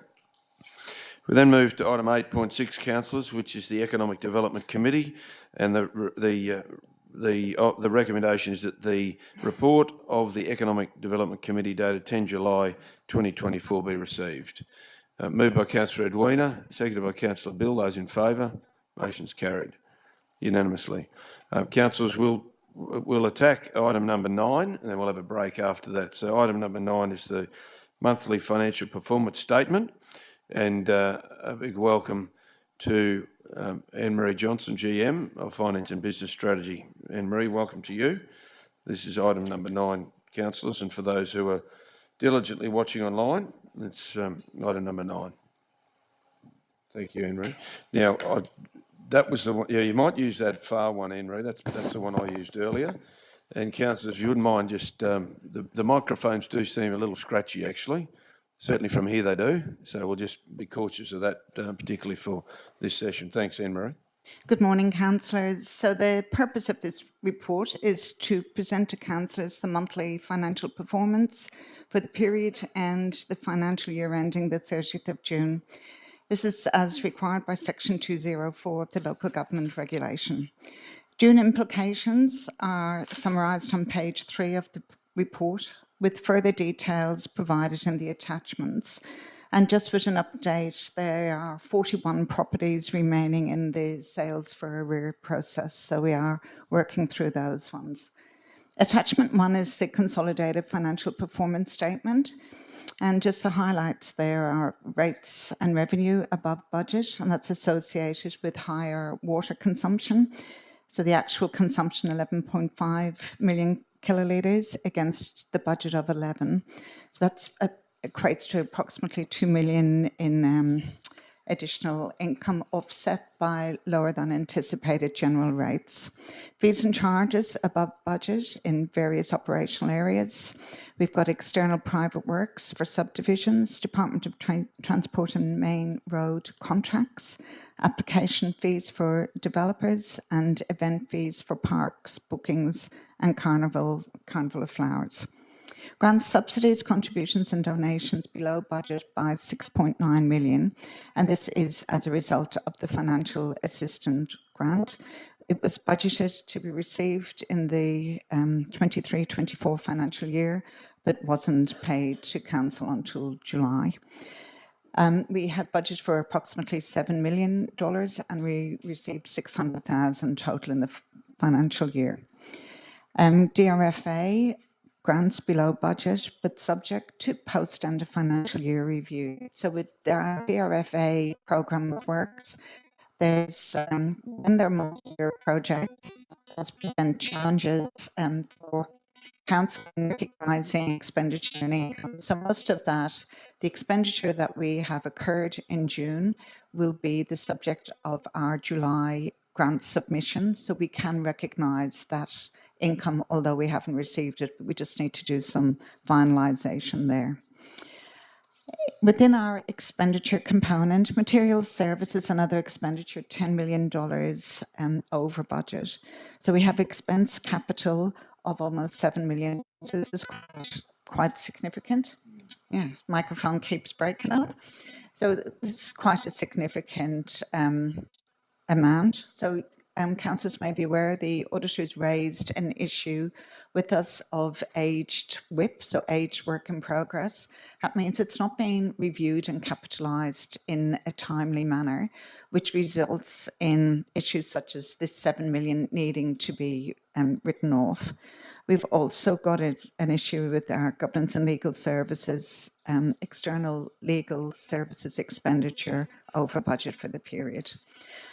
And the other item there is recurrent expenditure for DRFA, and I think I've spoken about that one. There is issues with recognition of expenditure and the matching income. If we move on to the capital component of the report, asset sustainability, so we have a lower ratio for the financial year. So our target is 60%. And with Mount Carnock Water Treatment Plant and Crestbrook Dam Safety Improvement, both upgrade projects have the expenditure in those projects impacts on this amount. The asset consumption ratio, that will indicate that over time that we are meeting our needs. With capital income, the grant subsidy contributions are above budget by approximately 2.8 million. Again, grants in the DRFA space, we need to review post-balance date. Contributed assets is quite a significant amount over budget for contributed assets. The way the Australian accounting standards require these contributed assets to be recognised is as capital income. So that $13 million worth of assets become our assets. We're now required to maintain, renew and replace those assets. Onto our capital works programme. So our normal capital works programme, 8 million or 6% below budget. Crestbrook Dam, 22 million or 57% below budget. But we were aware very early on in the financial year that we didn't close out that contract in September as we had scheduled until December. And then we had some challenges around the placement of insurance, which further delayed it. So we have carried over that variance, not to the 24-25 financial year, but to the final year of the programme. If we move on to the Treasury report, which is a completely new report providing for councillors, cash holdings are higher than anticipated. So as we've said, capital below budget, so more money in the bank. So our cash expense cover ratio, which directly correlates to the dollars in the bank, sitting at 5.69 at the end of June, compared with the target of greater than 2 months. The planned borrowings of 31 million were drawn down in June. Our leverage ratio, 1.67, is well within that target of 0 to 4%. And the final page, councillors, is a snapshot of those 4 key sustainability ratios. So the new sustainability guidelines, our 30th of June result will be the first result audited within the new sustainability framework.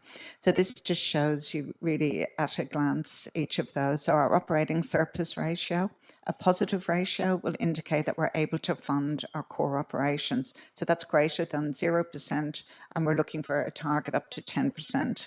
We have got a negative ratio in the figures that you're looking at as a result of the financial assistance grant not being received.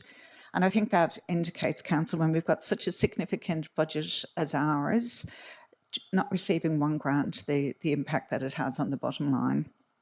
That asset sustainability ratio, which I've already spoken, target of 60%. So we have lobbied hard for this target. In the old framework was at 90%.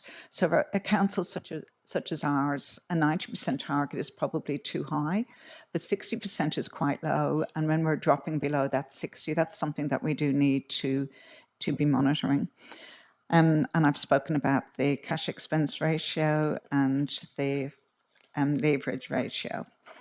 So you will just note with that asset sustainability ratio below target, that sustained spending on upgrade and new capital may lead to increased sustainability pressure. So we do need to get the balance right, knowing that Crestbrook is an upgrade project that does put pressure on us going forward. The other attachments that we've included are the top 5 capital projects by group, DRFA, the summary report, which has the financial year results, but also the life to date results for the project, a detailed capital works summary, which is the project that we provide, the report we provide every quarter, and also the confidential monthly investment report. So happy to take any questions. Thanks very much, Anne-Marie. Thank you. Councillor Bill. Thanks, Chair. Through you to Anne-Marie. Anne-Marie, I note your comments about the upward pressure on us with new and upgrade spending and the dam project. My question is around the aged WIP specifically, or probably a couple of questions. I'll take your guidance. You said 7 million written off. What steps are we taking to minimise this risk? Because that to me is risk. Yes, Councillor, it's a tremendous risk for the organisation, and the challenge that we have is that when we adopt a capital works programme, we talk about the capacity to deliver that capital works. Delivering the project means taking it right from when the first purchase, when the budget's adopted, when the first purchase orders are raised, right through to the capitalisation of that project. And that was what we're finding with the resource challenges we've had across the organisations. The same people that are delivering the projects, that are applying for grants for the projects, and that are required to provide those as constructed details to the finance team to enable the projects to be capitalised and to come out of WIP and onto the balance sheet, and the timely identification of expenditure that doesn't satisfy the Australian accounting standards for asset creation. So what we're doing is closely monitoring it. We've got single point of truth documents that have been raised that gives us overall visibility, and happy to share those with councillors going forward and to ensure that they become part of our reporting to councillors. This topic has been discussed at length at our executive leadership team, so we are aware of the challenges. So it's been identified by the Queensland Audit Office, discussed at our executive leadership team, and happy to take the reporting to councillors going forward. Yeah, thanks very much. Would very much appreciate that, so that we're across it. I mean, it's not that we're more acutely aware of that, because with the upward pressure of new and upgrade in the restraints we have, I think you've highlighted, my second question, I think you've highlighted some of the main reasons for that older works in progress falling outside of those timelines. What are the things that you identify, Anne-Marie, that are the main reasons? I think you've highlighted some around resourcing and the same people required to do a number of tasks to complete that project right from the procurement stage. Are there other main things that you identify that we need? And what we've identified within the finance team, so new members in the team as well, and it's really easy to pick that low-hanging fruit and to continue to capitalise what's easy to capitalise, so those straightforward projects that so the overall figure, so a number of years ago we had $380 million in that work in progress. So we have brought it back to around that 200. So between 180 and 200 is where we'd like to see that sitting, and no more. So we've managed to keep it down there. But that deep dive into the age of it is that figure around that 2 million doesn't really give us that clarity of what hasn't been capitalised and why. So that's the challenge for the finance team going forward. Look, so we've got measures in place. Yep. No, thanks. Appreciate your answer. And this isn't about a witch hunt or anything. I think we're in the boat together. We're actually paddling here. It's called community. And I think, for us to be mindful of how we can all play our part in minimising that risk, because that is a risk. In the context of the environment we're working in now and the constraints on our budgets. Yeah, thanks, Anne-Marie. Thanks, Councillor Bill. Any other questions, councillors? Councillor Trevor? Anne-Marie, and June didn't look good, obviously, because of the fact that grant didn't come through in time, and that's out of our control. What amount was that grant? And obviously it'll reflect in the July-August reports. Sorry, what was the question? What was the amount of that grant? The financial assistance grant. So what we were anticipating is 7 million. So the figures brought down with the federal budget, what's distributed to the Queensland Grants Commission. The Queensland Grants Commission determined a couple of years ago that Toowoomba Regional Council would incur a significant decrease every year over a 3-year period. So to take our grant down from 14 million to around 7 million. But what we've received in July indicates that it's actually further reduced to around 5 million. If what we've received is 85%, and we're currently pursuing that to try and get some information around what we've actually received and how much of why we've received such a low figure and what it indicates going forward for council. Thank you, Anne-Marie. Councillor Edwina. Thank you, Mayor. Anne-Marie, thank you for your report. Just a question in relation to the legal services expenditure.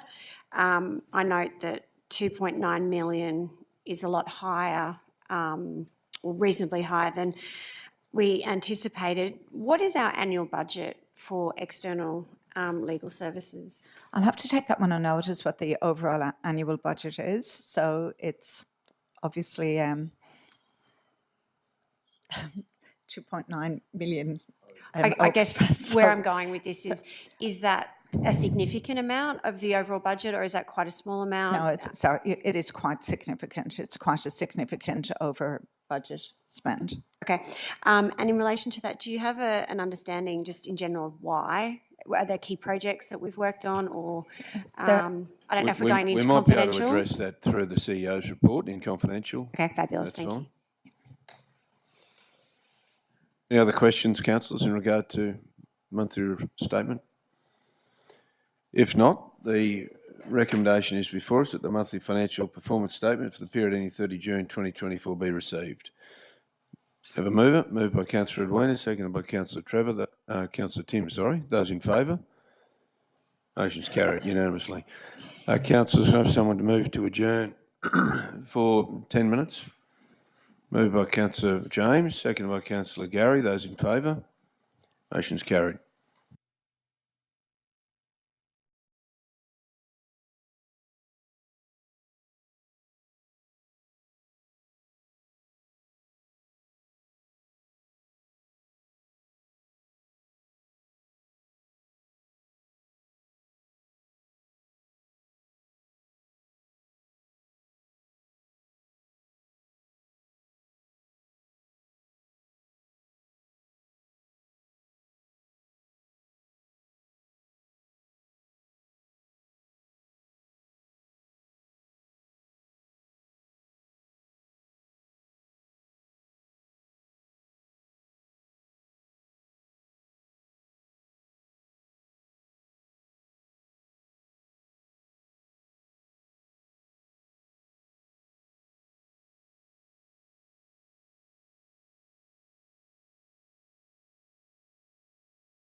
What's that? It looks like a microphone to me. Is the microphone an added bit of device for something in particular? Yes, so what I'm doing.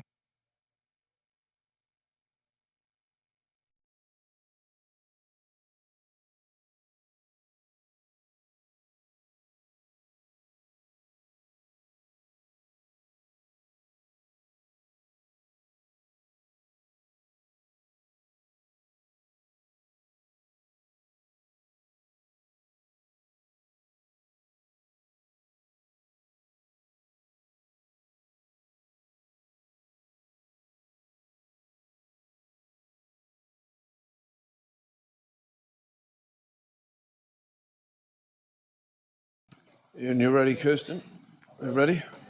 Councillors, will resume our ordinary meeting for the month of July. And thank you for your attendance. We move directly to item number 10, which is the Chief Executive Officer's monthly report. And I'll hand over to CEO Brian. Good morning, councillors. The report's there before you. There's a couple of attachments, being the Organisational Culture Improvement Initiatives Action Plan and the Employee Relations Report. I've got the manager of PCE here to assist if there's any questions in relation to either of those reports.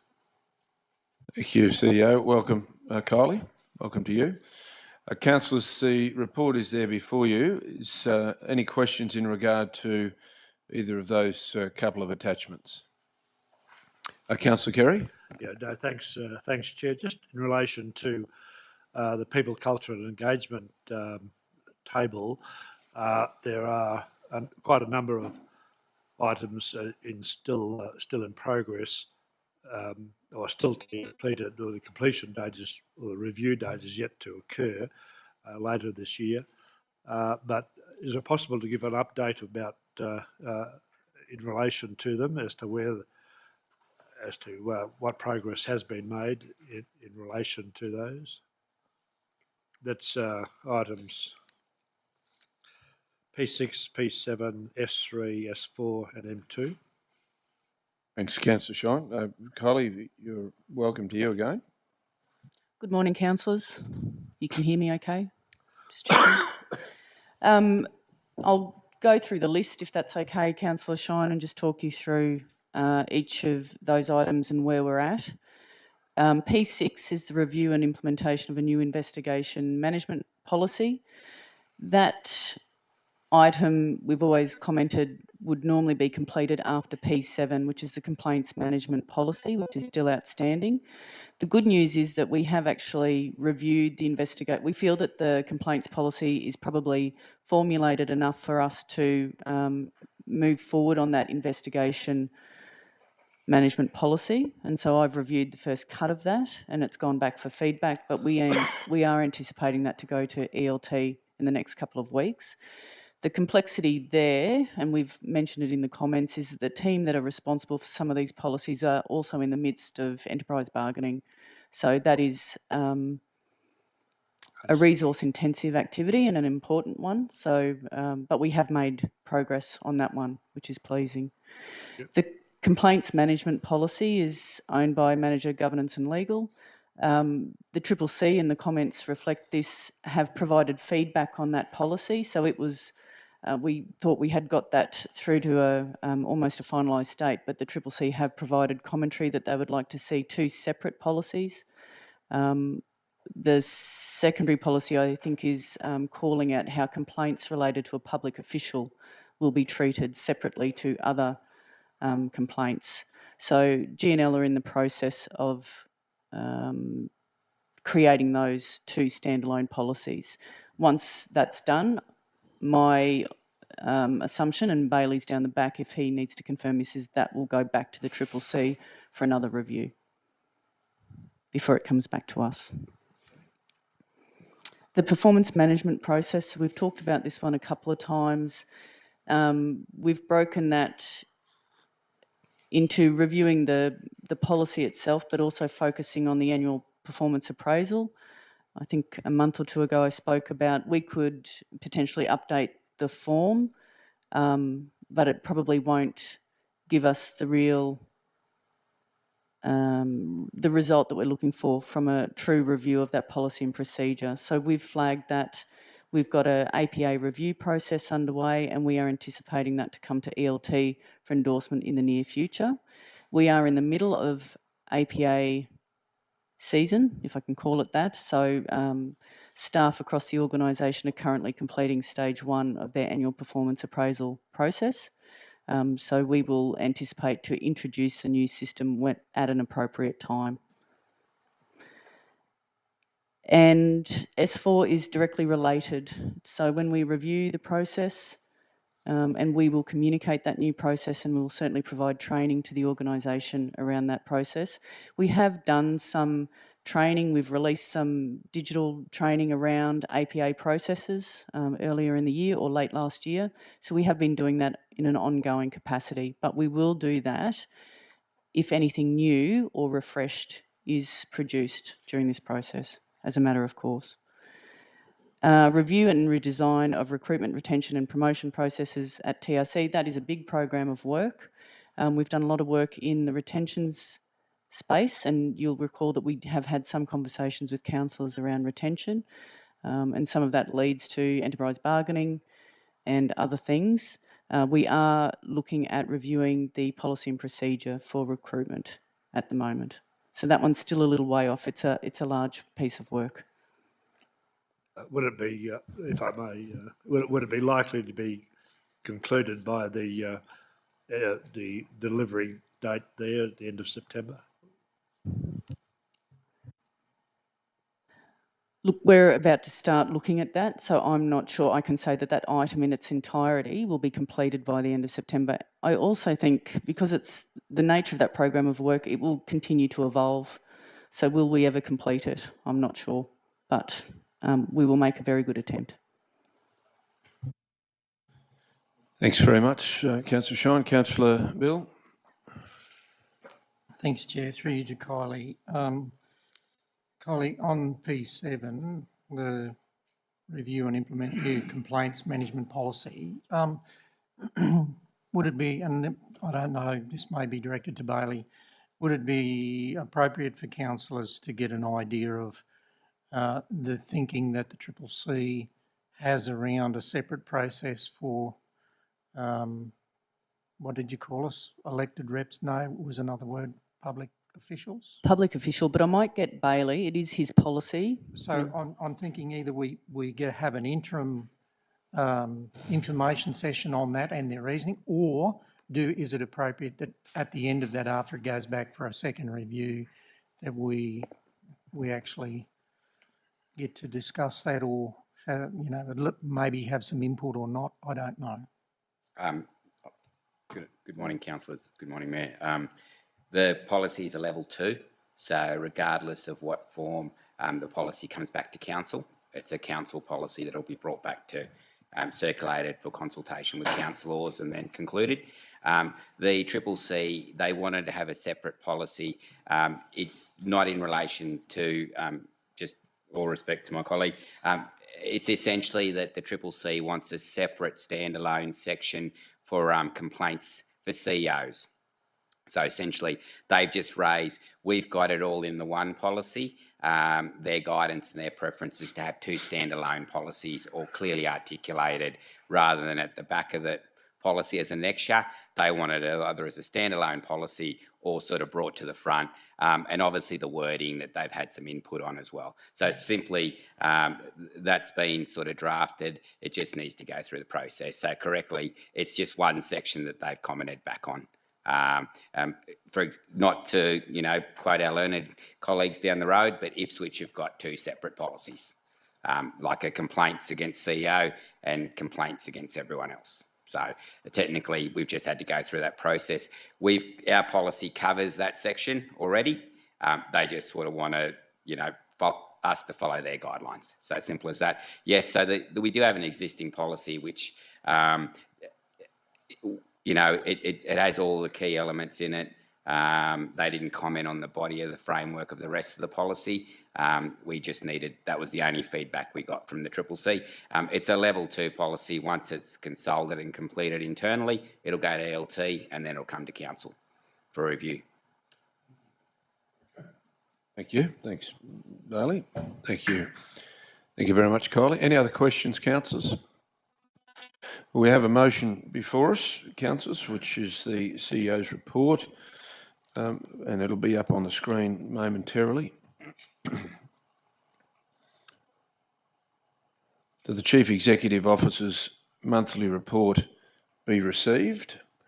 Moved by Councillor Kerry, seconded by Councillor Rebecca. Those in favour? Motion's carried unanimously.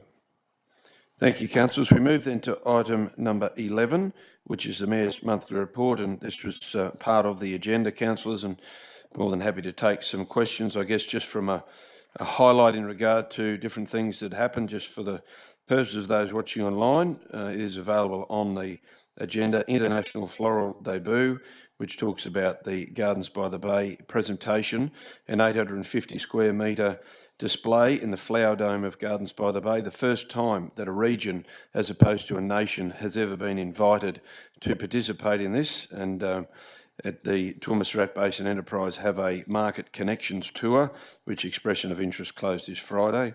Sister City delegation from Wanganui, New Zealand, our sister city, which was, from all reports, very well received from those that the delegation visited around the ag tech sector, but also from the delegates themselves.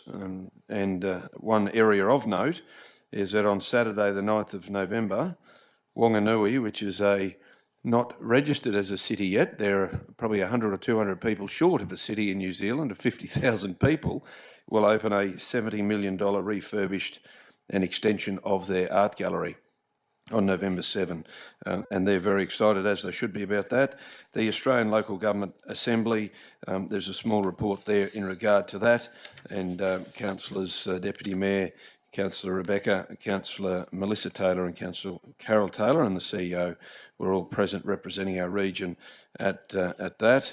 And the undercurrent, particularly from those who are most affected in regional Australia, was certainly around the transition of a net zero. That was probably the biggest takeaway from my perspective, and created a fair bit of attention as far as making sure that communities who are hosts for this new energy are compensated in an appropriate fashion, and communities there too. That was probably one of the largest takeaways.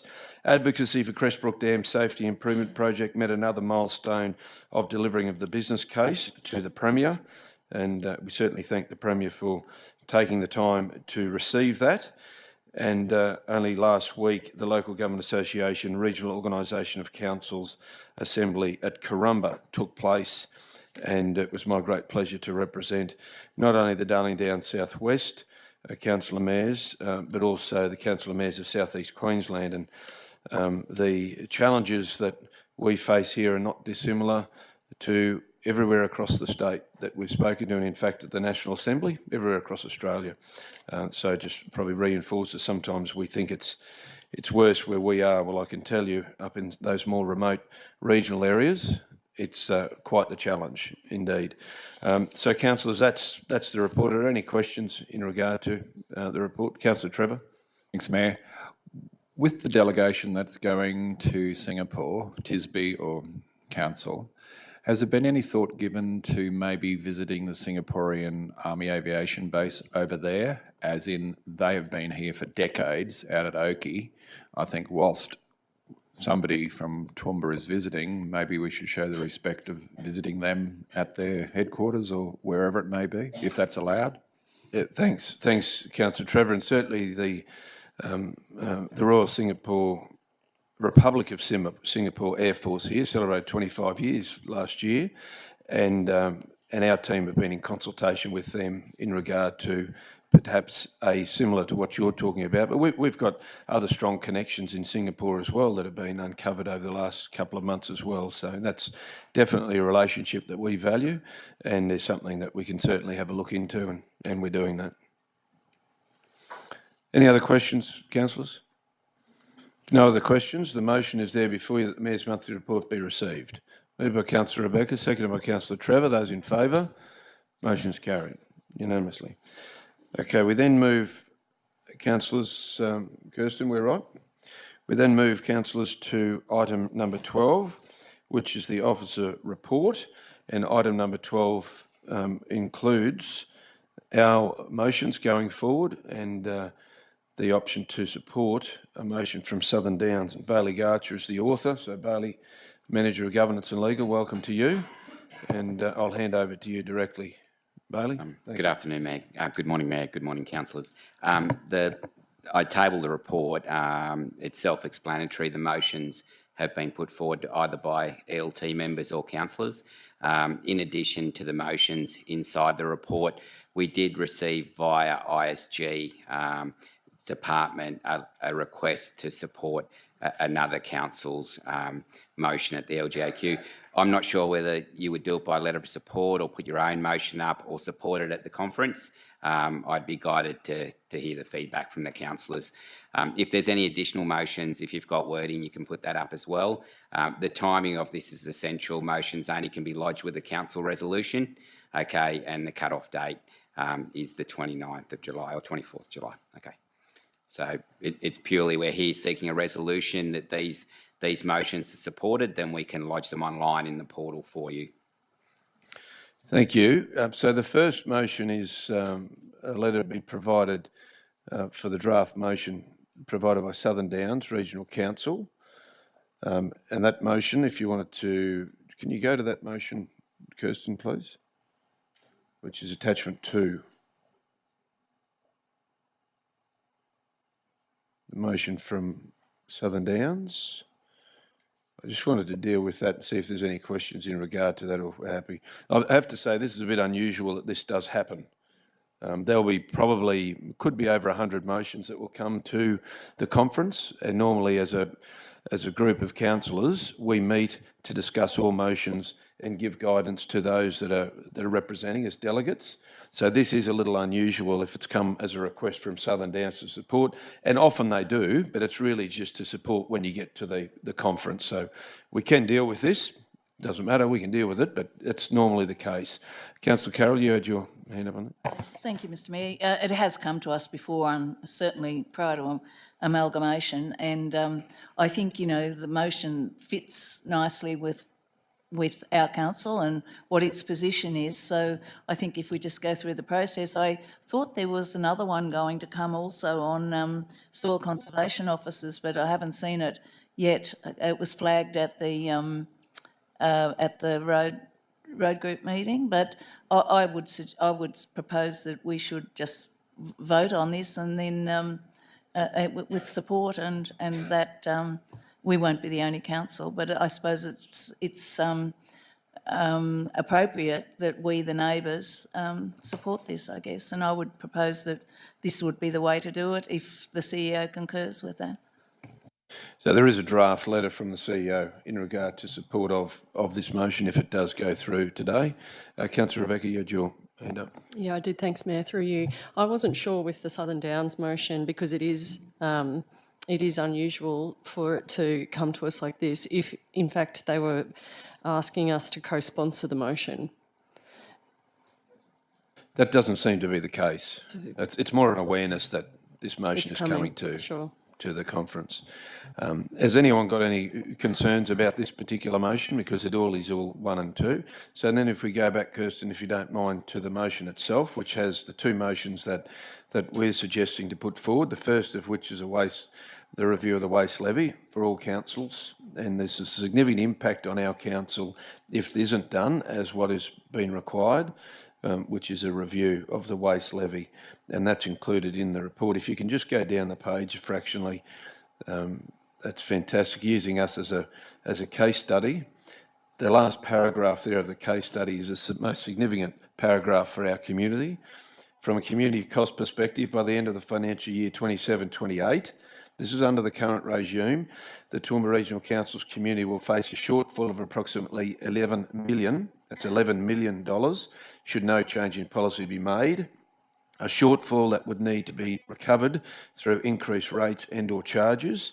This would further increase 2 years later, 2 years after that, 2030-31, to $31 million. So such is the significance of this, and we would be seeking the support of the majority of councils, because there's quite a few others caught up in this same thing. So that's the first one. Is there any questions in regard to that one? Okay, and the second one, Kirsten, is the removal of tax deduction limit for local government election expenses. Councillor Sean, did you want to make any comment to this? No, thanks, Mayor. I think the what's set out in the motion and the background to it is fairly self-explanatory, but for those listening, I just might repeat what is the desired outcome sought. The candidates in local government elections receive the same tax deduction provisions for expenditure incurred as allowed for federal and state candidates in their respective elections. At the moment, the amount that candidates, not just councillors, but candidates in local government elections can claim as an election, as a tax deduction, is $1,000, but there is no limit, as I understand it, on the amount that candidates in state elections or federal elections can claim. And I can't think of any logical reason why there should be a differentiation and a discrimination against local government campaigns. There's certainly a stress that there's no cost to the ratepayers of our region or any local government region in Queensland for this to go through, and it I would encourage more people to put their hand up if they could see that at least they get some benefit by way of relief from the taxation that they would otherwise have to pay. It won't lead to an exorbitant amount of expenditure by candidates on election campaigns because there is separate state legislation capping the amount that you can now expend in that regard. Thanks, Councillor Sean. Councillor Carroll, you had a query or question? Can you just turn it just flicked off, would you? Sorry. Thanks. I'd like to support this and thank Councillor Shine for bringing this. I've been part of two councils, a small one and a large one, and in the smaller councils, everyone knows you. Mostly, it's not so hard to be known, but in a larger council like ours and others like this, it really does, again, stressing no cost to our community, but it does allow our community, it allows candidates who may not have the financial means to put their names up, it allows them to participate and at least have a tax deduction for what they're spent. I think it's totally unfair the way it is at the moment, and $1,000. I don't think anybody would say that in a large council area like this that it was appropriate, and it doesn't seem that it certainly does seem that there's discrimination against local government, as there is in many things, but I think that the main thing for our community to think with this, should it be accepted, is that council nominees then would be able to could at least expect to be able to claim their expenses on their taxation. They can't claim without it being prescribed expenses. So, it's not like you're going to go out and just claim for something. You have to spend the money before you get back. I support this totally, and I spoke to quite a few people down at the national conference, mainly the Queensland delegates, but some of my friends from Victoria and others, and they actually are very much hoping that this may light a fire for local government in Australia. So it does seem to be discriminatory, and it does impact on people's finances. And you've got candidates that aren't successful that have no way of recouping that money at all. So I think it's a very clear decision. I think it's very clearly laid out, and I think most people told me that they didn't realise that the state and federal government could claim all of their expenses as long as they've got the receipting for that. So totally support this. Thanks, Councillor Carroll. So just go to the top of the screen then, Kirsten, please, and we'll deal with the motions. So obviously those two are included in that motion. So the motion is, the recommendation is that Council provide a letter of support, which was attachment 3, for the draft motion provided by Southern Downs Regional Council, which was attachment 2, and 2, propose the following draft motions for the Local Government Association of Queensland's consideration, of which we've just spoken about those as well. So if someone happy to move by Councillor Kerry, seconded by Councillor Carroll. Those in favour? Motion's carried unanimously. Thank you, councillors. We then move to item number 13, matters for which notice has been given, and there is no item in regard to that. Item number 14, I've been notified by Councillor McMahon that there is something that he'd like to bring forward as other business. Council determined by resolution to be included in the agenda. Now, this, Councillor McMahon, is that you need to put forward first the motion, and then we decide whether we bring it forward or not, and then you can talk to the motion after that. So you're happy to bring something forward? Yeah, thanks, Chair, very much for the opportunity, colleagues. And this did come to you all late. It came to me late. I think it came from the pile of who's looking after this, and the answer at the 11th hour was no one. But it is a motion about honouring those of us who live in Toowoomba region or have lived in Toowoomba region who are now athletes in the Olympics, and that we give them some sort of recognition. So I'd love your support to talk about recognising our local athletes. Thank you. So there is a motion there that you want to bring forward. So councillors, just for your deciding whether we bring this forward or not to discuss, the Toowoomba Regional Council develop ways to publicly acknowledge, honour and celebrate during the 2024. This is your motion, yep. Councillor McMahon. I might just adjust this slightly with your indulgence even before we discuss it. During the 2024 Paris Olympic and Paralympic Games. Yes, thanks. The athletes and officials who were born in or have lived in Toowoomba and are representing Australia in these Olympic Paralympic Games. Okay, so it's whether we actually bring it to the table is the first thing. Councillor Edwina. Sorry, Mayor, just in relation to that wording, lived in the Toowoomba region. Sorry, yeah, omitted, thank you.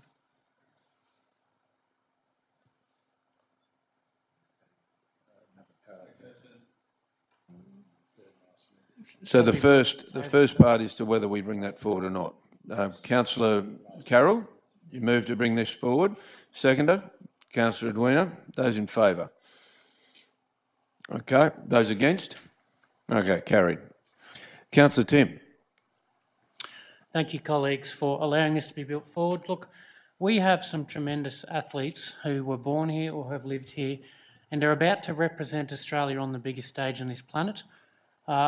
And I said in the reasons, the reasons don't need to be up there. Sorry, Kirsten, it's more for my colleagues to be brought forward. But if we start listing them, I'm going to indefinitely leave someone out, and I don't wish for that. But there are many athletes who live here or have lived here who are now representing us. And we do actually quite well for a city our size on the global stage. And there are a few things to note in this. Paris Olympic and Paralympic Games, the athletes and officials. Now, I was fortunate enough, as many of you were the other week, at the Tisby night to meet a Glenvale Club hockey junior, who is now one of the top referees at these Olympic and Paralympic Games. And, you know, we offer so much, we have so much to give. Where are they being honoured at present? My problem is they aren't. And so when we talk about ways, well, ways is a broad word, and I believe we have a stakeholder engagement and comms team who are best identified to figure out ways that we acknowledge them, but whether we hang banners from street signs or we do a Facebook post, I'm happy with their guidance on that. I think as a strategic body, though, we need to develop ways to publicly, it's not just acknowledge, but it's positively acknowledge, honour and celebrate the achievements of our local sons and daughters who are about to take on the best in the world, and they've lived here and we do quite well. So colleagues, I'd welcome questions, but I propose that motion to you. Thank you. Can I just have a seconder for the motion before we go to conversation? Seconded by Councillor Carroll. Okay. Questions? Comment? Councillor Carroll. Mr Mayor, in 2000, I'm sure that our CEO would remember this, there was a reception held out here after the Sydney Olympics, out on the village green out here for all the participating Olympians that were from Toowoomba City at that time, I guess. And I think they must have actually drawn, because Danny Stenzel, we had a couple from out of Cambodia that were part of the Paralympics that were actually invited as well. So it was a lovely thing. And the area, the community were able to gather out here and have a look. So I think that, you know, it's an amazing, some of these sports are really, that people are involved with, aren't rich sports, and sometimes cost the family and their friends and others, and the community gets behind them. And so I think that I think it's important that we do recognise them. Sometimes it's after many years of hard work, and finally they've gotten there. And whether they're successful or not, they're already successful because they're representing our country. I think that deserves. I'm not sure what would be appropriate, but I certainly believe that we, the council, who speak for the people, who are closest for the people, we should actually be leading something to recognise them. Thank you. Sorry, I do agree with Councillor Tim. Officials and umpires and referees are very much unsung, and I think that they're just as deserving as the athletes are. Thank you. Okay, take that. There's no questions or anything there, Councillor Tim. Take it as a comment. Councillor James. Yeah, thanks, Mayor. Just a question to Councillor McMahon as a mover, and again, I understand the sentiment behind, but when you sort of said initially, who was asking who's doing what? Well, probably me. I don't know. I suppose my reason for that comment is, you know, I see many other cities who are doing these kind of things, and when it comes to who's doing it in Toowoomba, it's kind of, my thinking was, well, someone will do that, but it's getting to the point where I believe it's onto us as the local council and the leaders in the community to make sure we take the initiative to do that in the community. And there may be others who are in that space, and I'm happy to work with them. I really am. Yeah, because I just want to add, I mean, as far as I'm aware, the bridge and the annex will be lit green and gold as a part of obviously what council is doing in that regard. I would assume come Toowoomba Carnival of Flowers, as has been the custom since, well, actually, you know, going right back, obviously, that those athletes we recognise on that particular occasion. There are organisations that are certainly recognising, and the other thing I'd sort of add to it as well is the Olympics start in 10 days. So logistically around, if it's banners or something along those lines, and the Paralympics obviously being a month after that, I think we'd have to be pretty clear in how or what we're going to do, because they start on the 26th of this month. So it's a short time frame.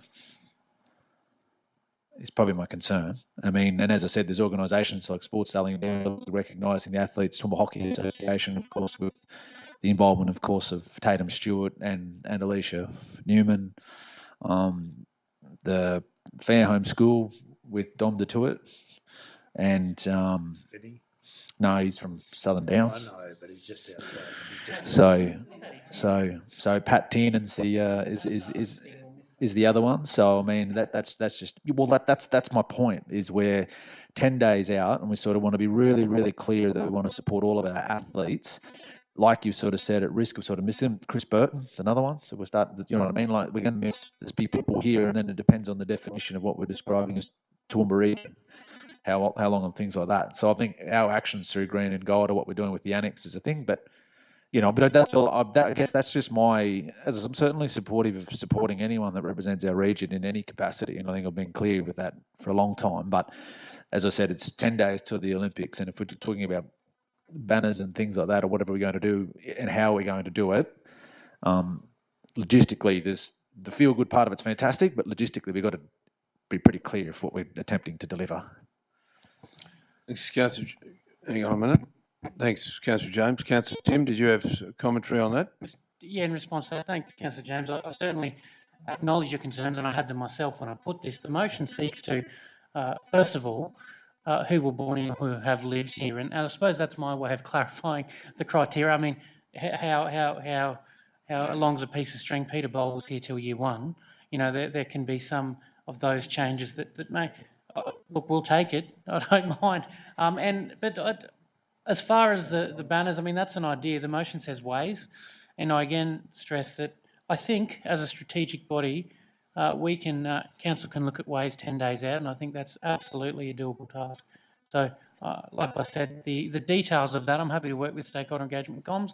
I'm happy to work with those in council who are best placed to do this, but I think we need to provide the intent here. So, yeah, I certainly had both of your reservations when I drafted this, but I think we can, as a body, work through them. Councillor Bill, and then Councillor Trevor, and then Councillor Kerry. Yeah, thanks, Chair. I don't want to overcomplicate this, and I agree with the intent, but I also respect Councillor James's comments and a long background in this area, and yourself, you know, with the Toowoomba and Darling Downs, the Sports Star stuff. Maybe, and I agree with Councillor James. It's a whole lot right at the end. Yeah, what can we actually effectively do?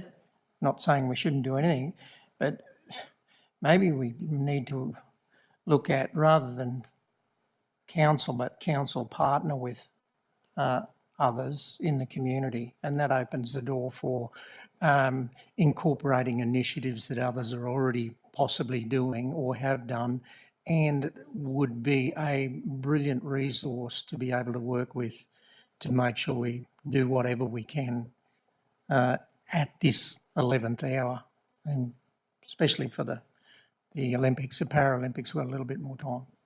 Maybe we take that approach. As I said, I'm just suggesting, don't want to overcomplicate it. I agree with the intent, but let's be realistic. If we're going to do something, I think it's probably partnerships are a good way to achieve a best result at the 11th hour. I'll come back to you in a second, Councillor Tim. I've got Councillor Trevor and then Councillor Kerry. Okay, at the 11th hour, I'm thinking we've got a social media team who can be enacted to do social media stuff. Long term, as in we've got Carnival Flowers coming up, all those athletes, referees, attendants who went to the Paris Olympics and Paralympic Games be invited to form part of the parade. So it gives them recognition, whether they win a medal, whether they had a whistle in their hand, whatever it is, they form part of the Olympic thing. Or do we have a look at maybe doing a civic reception to all the people who represented Toowoomba region at the Paris Olympics and Paralympic Games, to have some little reception out in wherever it may be, just as recognition to say, hey, you guys and girls done a great job, no matter whether you won or whether just they're blowing a whistle, whatever it is. Thanks, Councillor Trevor. All of those things you've mentioned have all been done in the past as well. And I would suggest, as a matter of course, that the parade this year, the 75th Carnival, those athletes and officials would be invited to be part of the parade, as a matter of course, which has been done in the past. Councillor Kerry? No, thanks, Judge. Pleased that you've confirmed that what's been done in the past would be likely to be done as a matter of course in the future, which sort of covers most of my concerns. The time is the factor. It's only a couple of weeks away before the start of the Games, unfortunately, but would it be possible for those here who are on the executive of Sports Darling Downs, including yourself and Councillor James, to confer with that body to see if there is something that can be done within that short period of time that might be of help via our communications branch or any other branch of council in the meantime? I'll make comment, James, you might like to as well. I don't see this as a conflict of interest, to be honest. We're on that committee. It's been raised here. The social media of Sports Darling Downs is the vehicle that's used for Sports Darling Downs, and it is on there now. It talks about the athletes that are representing. There was a big story last Friday when Pat Tiernan was announced. There was a story on there in regard to that. There is absolutely no reason why councillors can't follow Sports Darling Downs and share that as well, or for that matter, our council team could do the same. So that is, mind you, Sports Darling Downs doesn't have a big budget to do all manner of things. So social media is the one. It's the fastest for them to do it. So that's the vehicle they're doing. Just wonder, Councillor, you've spoken with the Toowoomba Hockey Association, because as I understand, they have, I don't know if it's banners or something with Tatum on it, and maybe a leash, I'm not sure, of which I directed them to our parks team or once through on it. You're on that. I'm off. Bit digital.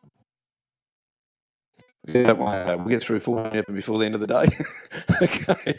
I just wondered if, because at the event the other night, both the President, Ed, and the Secretary, Michael, were there, and they've raised the idea of some banners, which they've got, into public places, and they're going ahead with that.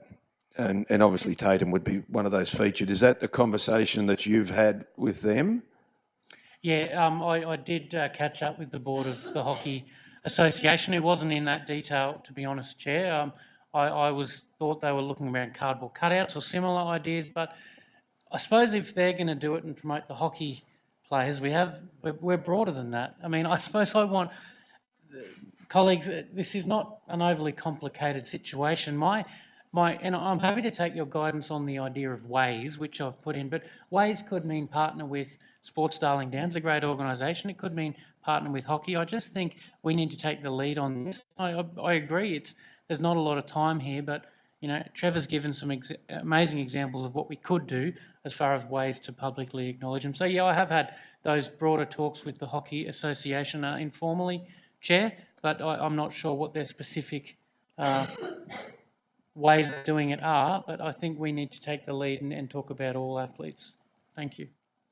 Councillor Carroll? Thank you, Mr Mayor. Look, I recognise Sports Darling Downs. A lot of these athletes have been brought through and been sustained by some of the grants. They've done a marvellous job. I actually like the banner idea, and it could be done. We've got the frames in the main street here where you can hang banners. It's not hard, and you could have them done within a week. It could be done, and I think that that's great recognition. Up and down our main street here, we've got the frames where we put things up there when there's carnival or something on. I actually don't think it's insurmountable, and I think if you add too many people to partner with, you're never going to do anything anyway. But Sports Darling Downs is a get up and go organisation. I think it could be a partnership to have them. I don't think there's that. And as for Matty Denny, he went to school here, spent all his school life here at grammar. So I think that anyone who's on our outskirts like that has been at school here and inspiring, because Pitty got those throwers up to a certain stage, and you know, I don't know, but I think I'm quite excited if we could have some banners down the middle so people can see a visual that we're supporting them and that they're part of their community.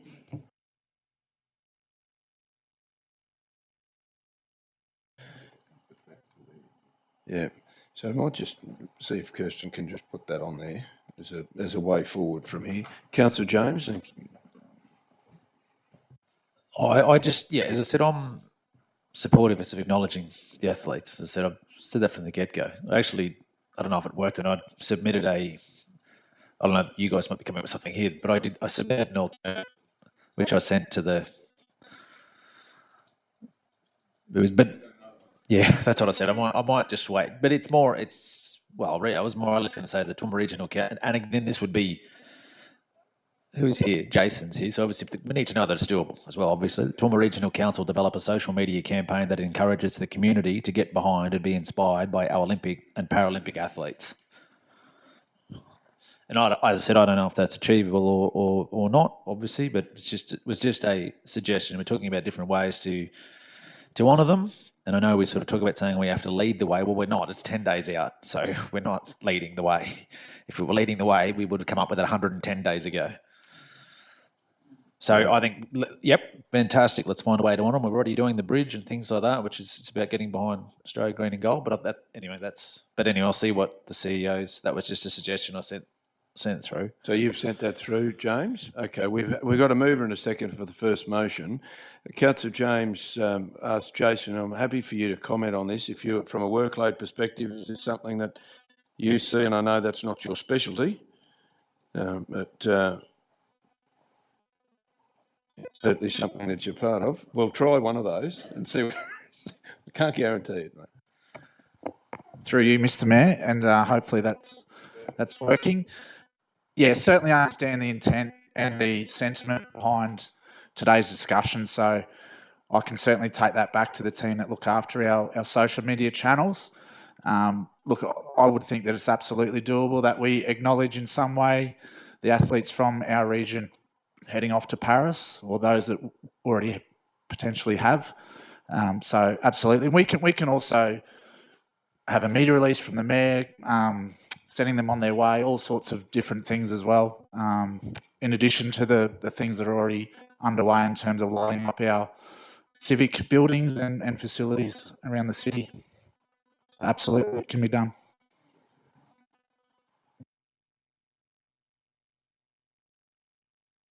That is actually a very positive messaging, that you could do a message out, and we could all do a message out to them. Now, we've got just a couple of more people who have their hands up here.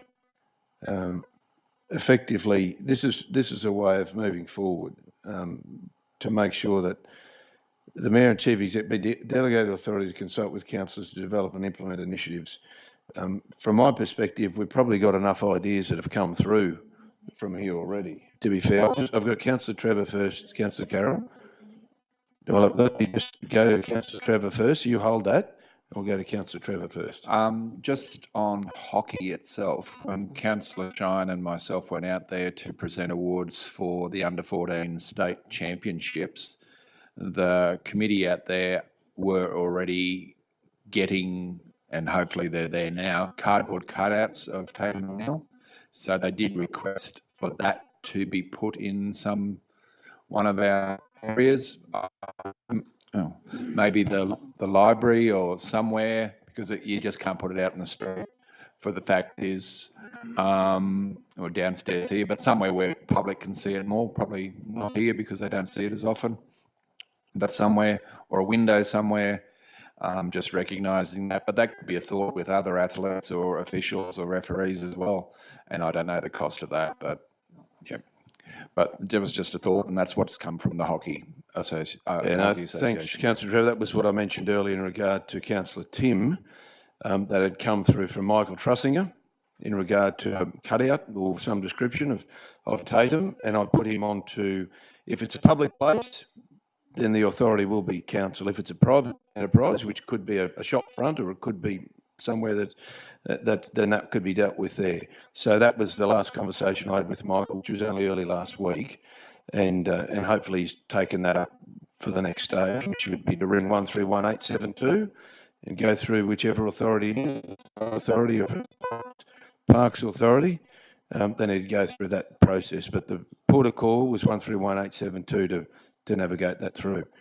Now, what I have moved, because it'll happen in course anyway, is taken out consult with councillors to so-and-so. I think we've got enough information now to work through this and see what is possible in that time frame. Councillor Carroll, you wanted to add? Thank you. Go to school or something? I think you've got someone like Matt Denny who spent he spent most of his school life here in Toowoomba, trained here at Grammar. That's where his career actually started, out there and on the farm. And I think people like that this is their centre of community. So I think that we probably should put or went to school here, because that's where it's at the private schools, I guess, and public schools where coaches light the fire, light the flame and nurture it. So I would hate to see someone who's living just out there 6 miles from our border that actually would be precluded here, where he would be one of the most known Olympians in our region, I reckon. So Councillor Carroll, if what we've got, athletes and officials who are born in, right, attended school or have lived, so that would cover off on that. A fellow by the name of Isaac Cooper was at Grammar for 12 months or so, and he's an Olympian. The other thing that we could consider is that in consultation with Sports Darling Downs, because they would have the record of it, so that we are actually not the maker of the final who is that. So a large role in keeping them financially viable, I suppose, and aiming for their sporting careers. Okay, so councillor Tim, your first motion is there, okay? And you've got a seconder, which is councillor Carroll. I just say that the one that's up there, I believe it still is exactly the same intent as what I wanted to put forward, and I welcome the CEO's advice on wording. I'm happy to move that one, which I don't think is. If you're happy with that and councillor Carroll's happy with that, we'll Yeah, just did make you that wanna- the motion. Mayor, did you want to add, you've added it, in consultation with Sports Darling Downs. Thank you. Happy with that. I actually still don't think that the posters, there's not that many athletes actually, and I still think the posters are a goer and would brighten our CBD, and it would be doable, and they're not that expensive.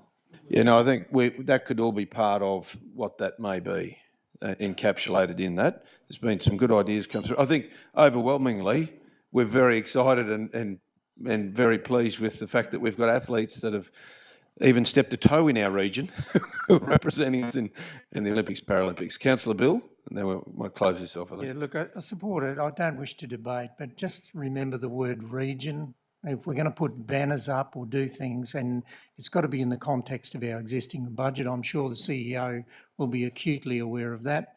And that's why I said originally, my first comments, in collaboration with others who already have expertise and intelligence in these areas, who are in it every day, day in, day out. And Jason, it would be quite simple to plug on to others' social media and enhance that, I'm sure. It's called leverage, without trying to make it ours. Let's acknowledge other organisations in the process as well. Very good. Councillor Tim, did you want anything further to say? Well, we haven't really had debate. We've had conversation, and that's what it required, to be honest. So you're happy to move, and Councillor Carroll's happy to second. You can sum up. Yeah, okay. Go for your lot. Look, I just thank CEO for the wording and yourself for support. I'm happy to take the recommendations. I think the intent of what I wanted to get across is still there. I agree with Councillor Carroll. I wasn't going to go on how, but we've all run an election. We all know how to get banners printed pretty quick. We could get them done in the main street in a couple of days.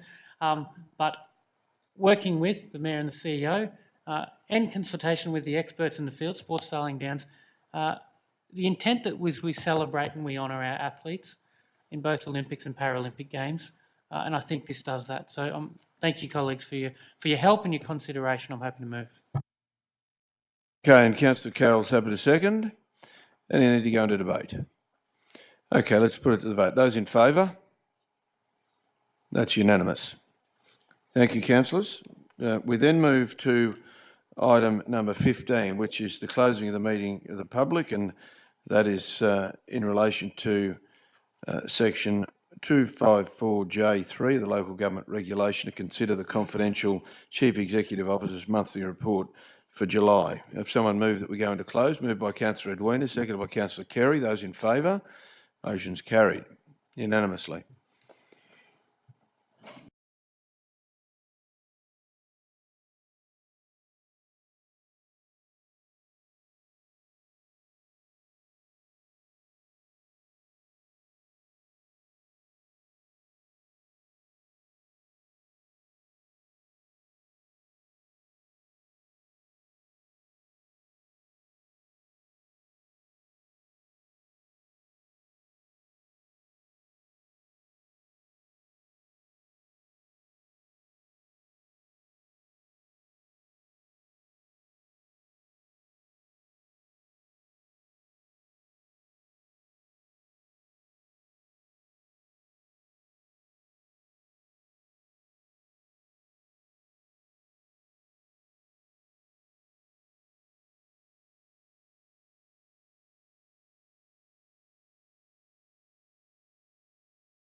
let all those people in now that are waiting.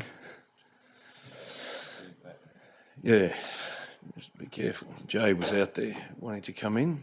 I think Jay's coming to check the microphone systems.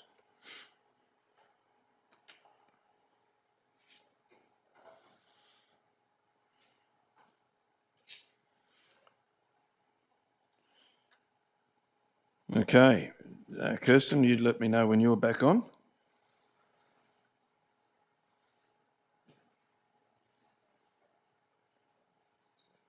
Let's wait for...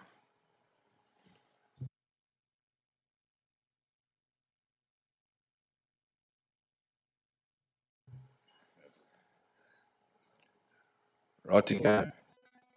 Kirsten, you're right to go. Well, welcome back, everyone. Those in the audience, thank you for coming back in. Appreciate your presence. Those that are watching online.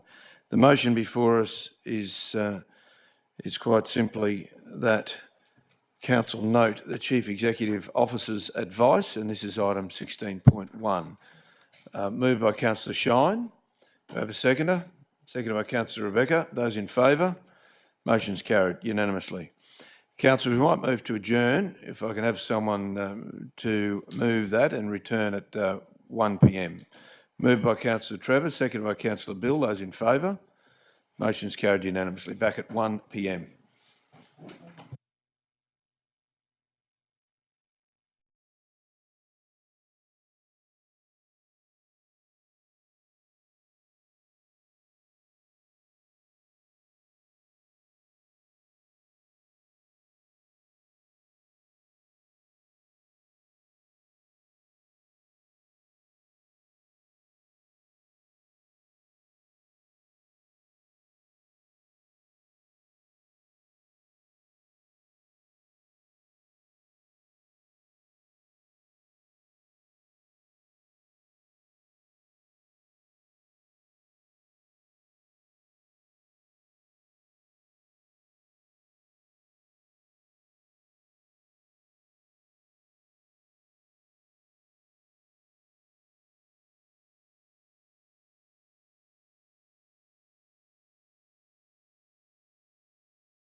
Thank you, everyone. Welcome back, and thank you very much for those that are watching online and those that are in the gallery. Very much appreciate your physical presence here this afternoon as well.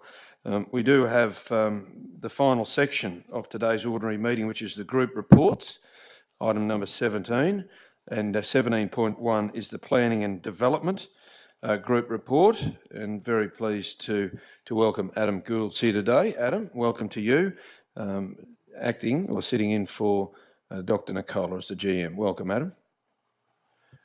Thank you, Jeff, through the chair. So I'll take the group report as read and invite any questions. Thank you, Adam. Councillors, any questions in regard to item 17.1, planning and development? Councillor Kerry. Yeah, no, thanks, Adam. Thanks, Mayor. Thanks, Adam.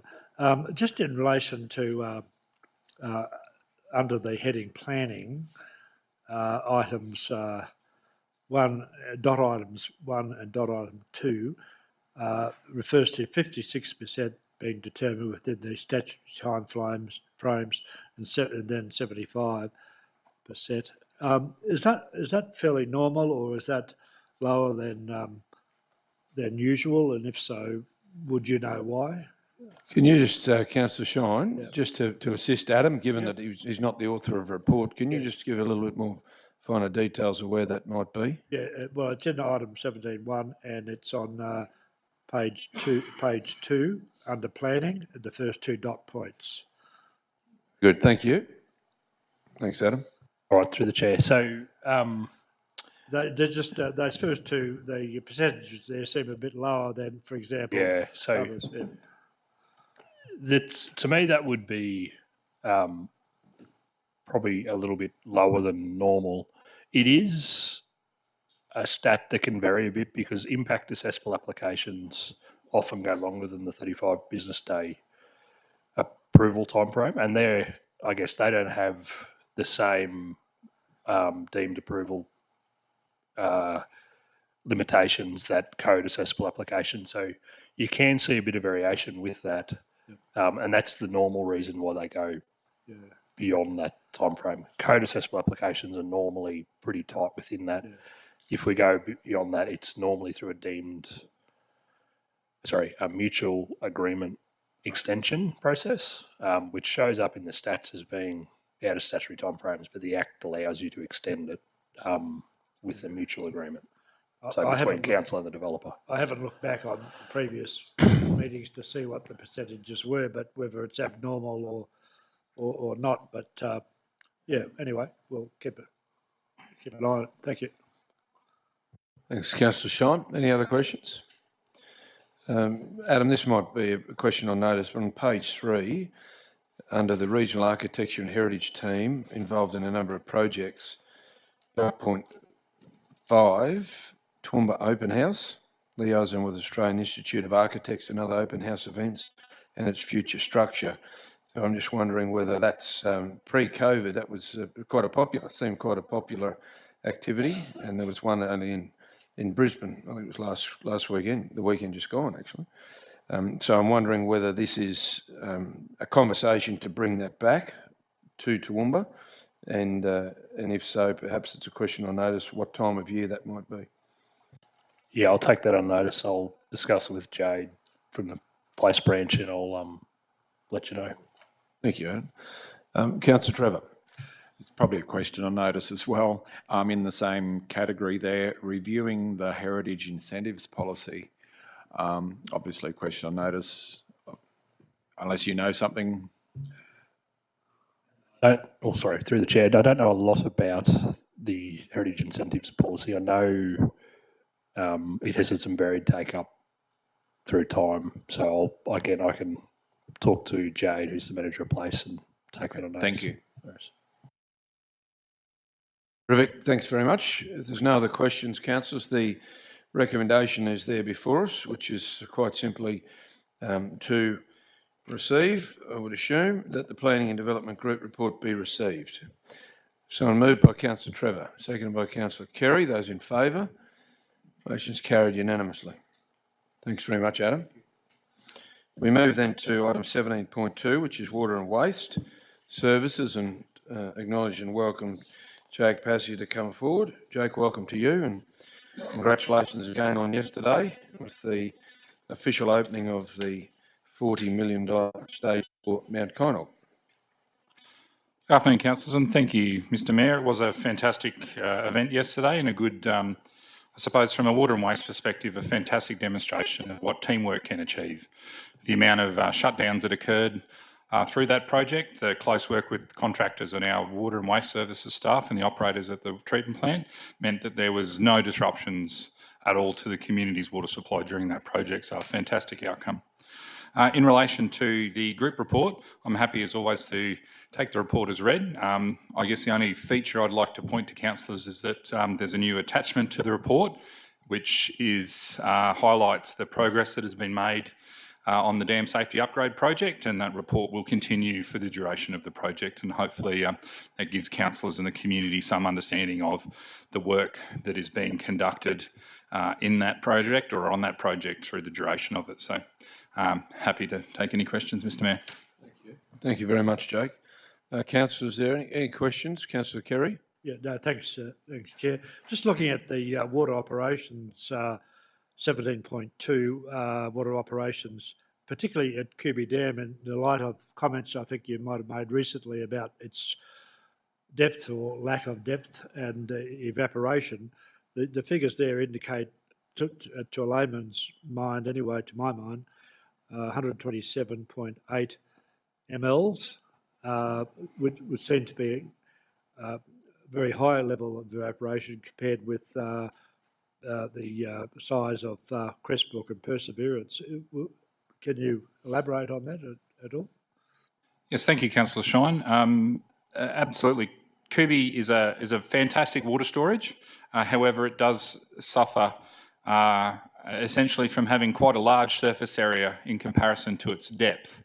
So what we do see compared to our other dam storages, and councillors might note there and members of the community, is that Kubi's usable megalitres or storage size is much lower than our other two dams in respect. So Crestbrook's up around 65,000, a total capacity of about 89,000 megalitres, and Perseverance about 25,000, whereas Kubi's sitting at around that 17,000 megalitres. So much smaller volume, but Kubi is and has the largest surface area of all of our dams. So I guess in respect to that, that's where we start to see those high evaporation numbers. Crestbrook's evaporation was markedly higher through the month of June, and that's predominantly due to some of those wind, I guess. Just because it's not sunny, what we do find is that high degrees of wind and that dry air moves air across the surface of the water, increasing our evaporation rates quite markedly. But you would see there that Kubi's evaporation is quite high in proportion to the other storage volumes. Thank you, Jake, for that explanation. Any other questions for Jake? If not, sorry, Councillor Rebecca, then Councillor Trevor. Thanks, Chair, through you. Jake, I just want to pick up on what you were saying at the very start of your presentation this afternoon, that there were no disruptions to the community despite all of the difficulty in shutting down parts of the treatment plant. And it is always the way that in our business, and so, as we've said, just heartfelt congratulations to the team for everything that they did with that work.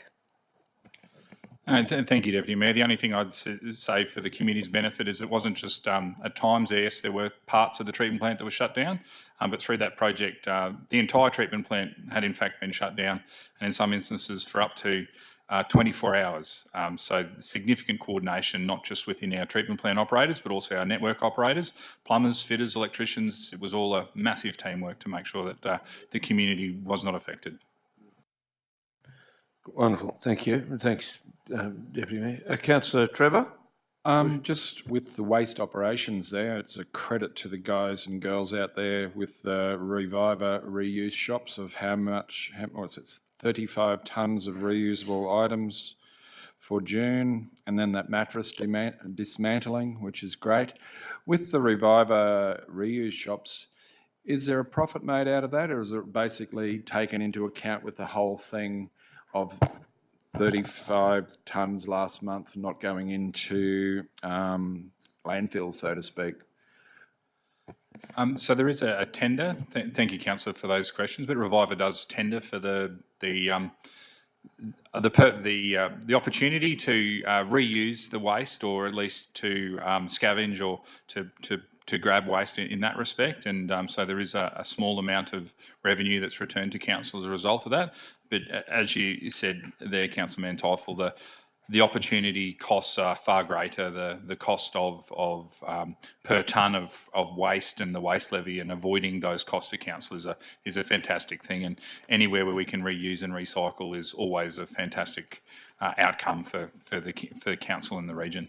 Thanks, Jake, and I agree. Yeah, totally. Very good. Thank you. Any other questions or comments for Jake? If not, the motion is there before us, which is that the Water and Waste Services Group be received. Moved by Councillor Melissa, seconded by Councillor Bill. Those in favour? Motion's carried unanimously. Thanks, Jake. Appreciate it.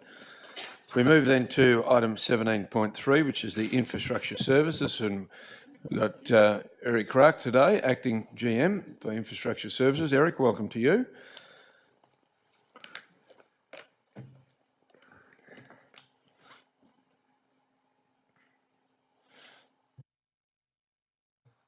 I'll hand straight over to you, Eric. Thank you.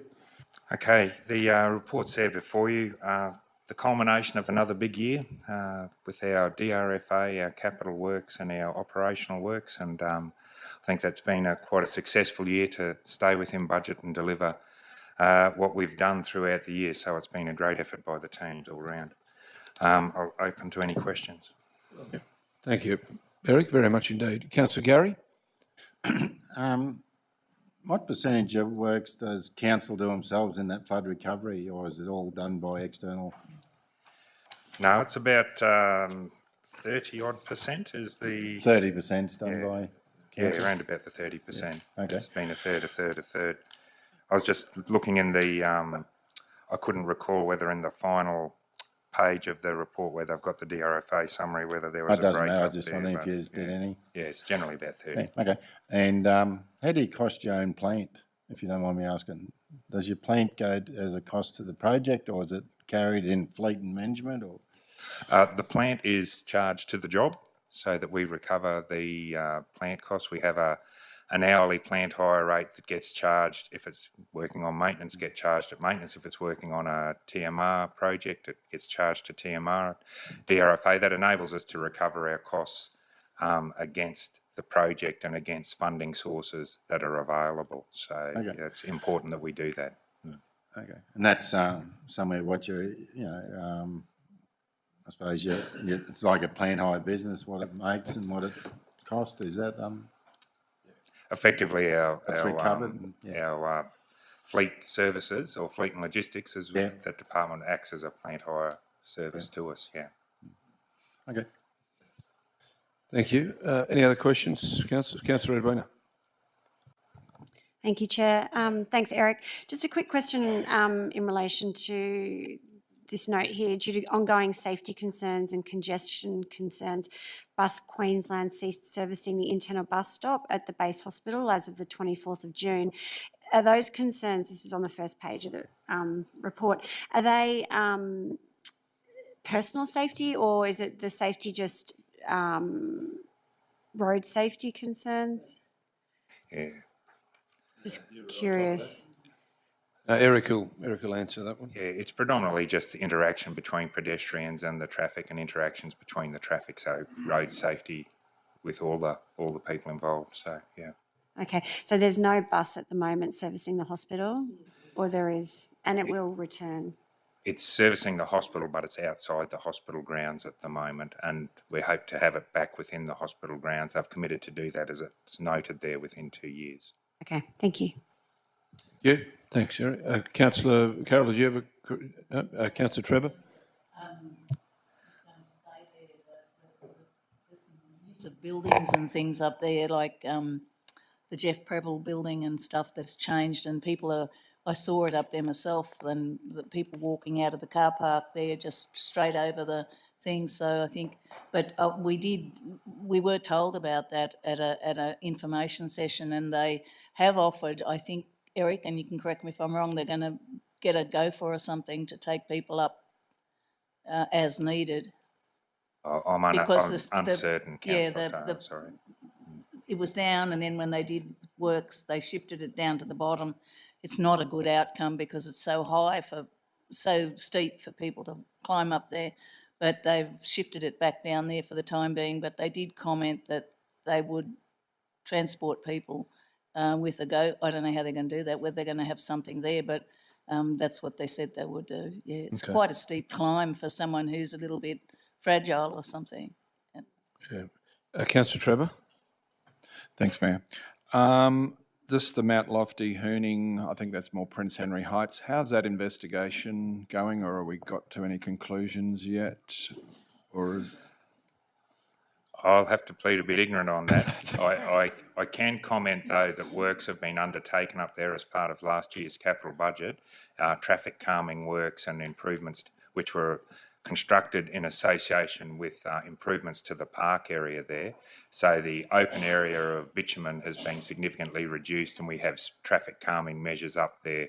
So that petition, I think, came in before those works were completed. So hopefully those works will go a long way to satisfying those problems. Okay. Thank you. We'll keep Just an eye on that confirming, one. this doesn't refer to Prince Henry Drive. No. Okay, so that's another issue entirely. Well, I don't know if it's another issue, but it's not. This is not related to Prince Henry Drive. Okay, thank you. Any other questions for Eric? If there's not, the recommendation's there before us that the Infrastructure Services Group report be received. Moved by Councillor Gary, seconder. Councillor Bill, those in favour. Motion's carried unanimously. Thank you, Eric. Appreciate it.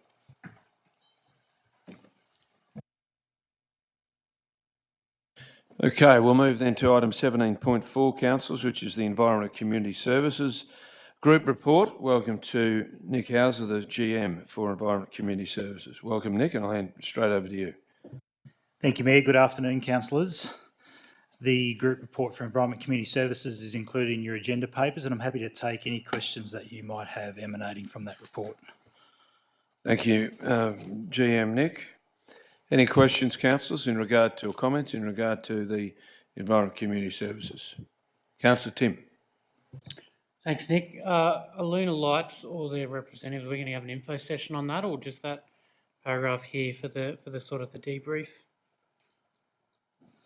That's a good question, Councillor McMahon. I probably don't propose that we would need an information session around that, but I can probably circulate some more detailed information via email. And I think then we would refer to that report. If another sponsorship request was to come in, we could use that previous information to inform any future further decisions. Thanks for the info via email.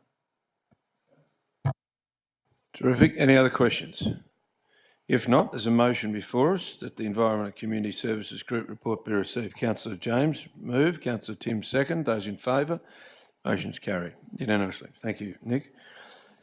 We move then, councillors, to item 17.5, which is the Finance and Business Strategy Group report, and welcome back GM Anne-Marie.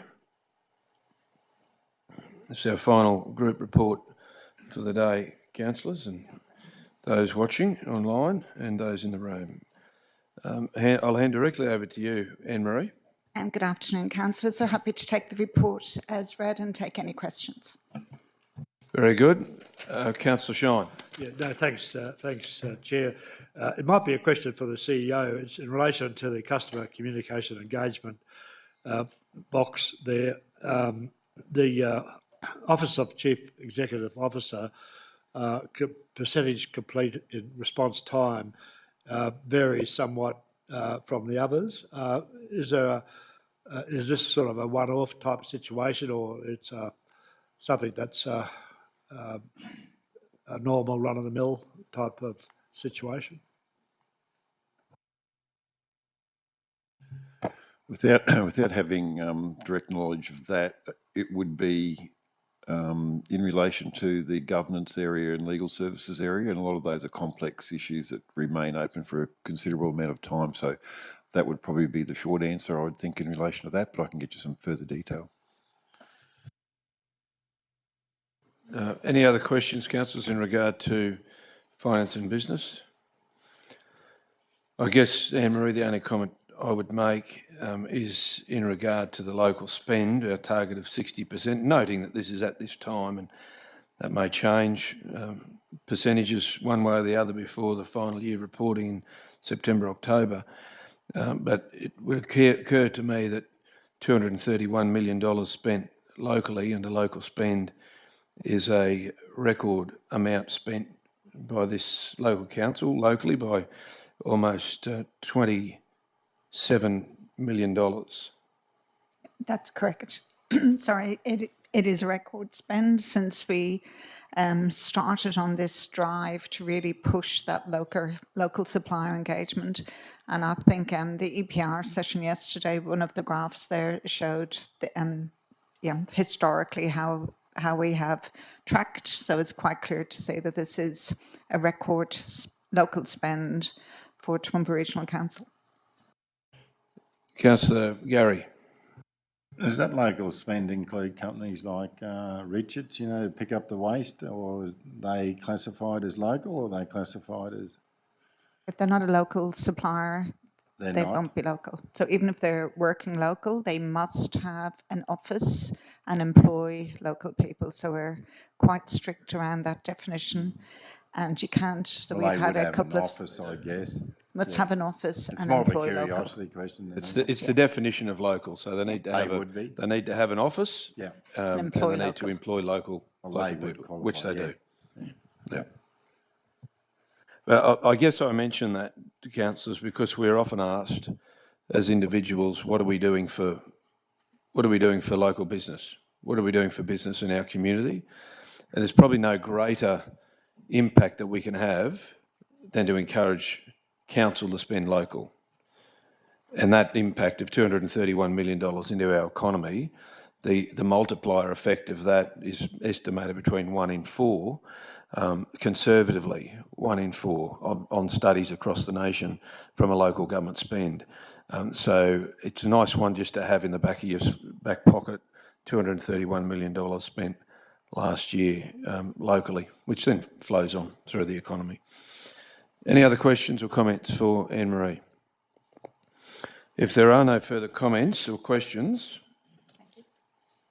the motion is that the Finance and Business Strategy Group report be received. Moved by Councillor Tim, seconded by Councillor Edwina. Those in favour?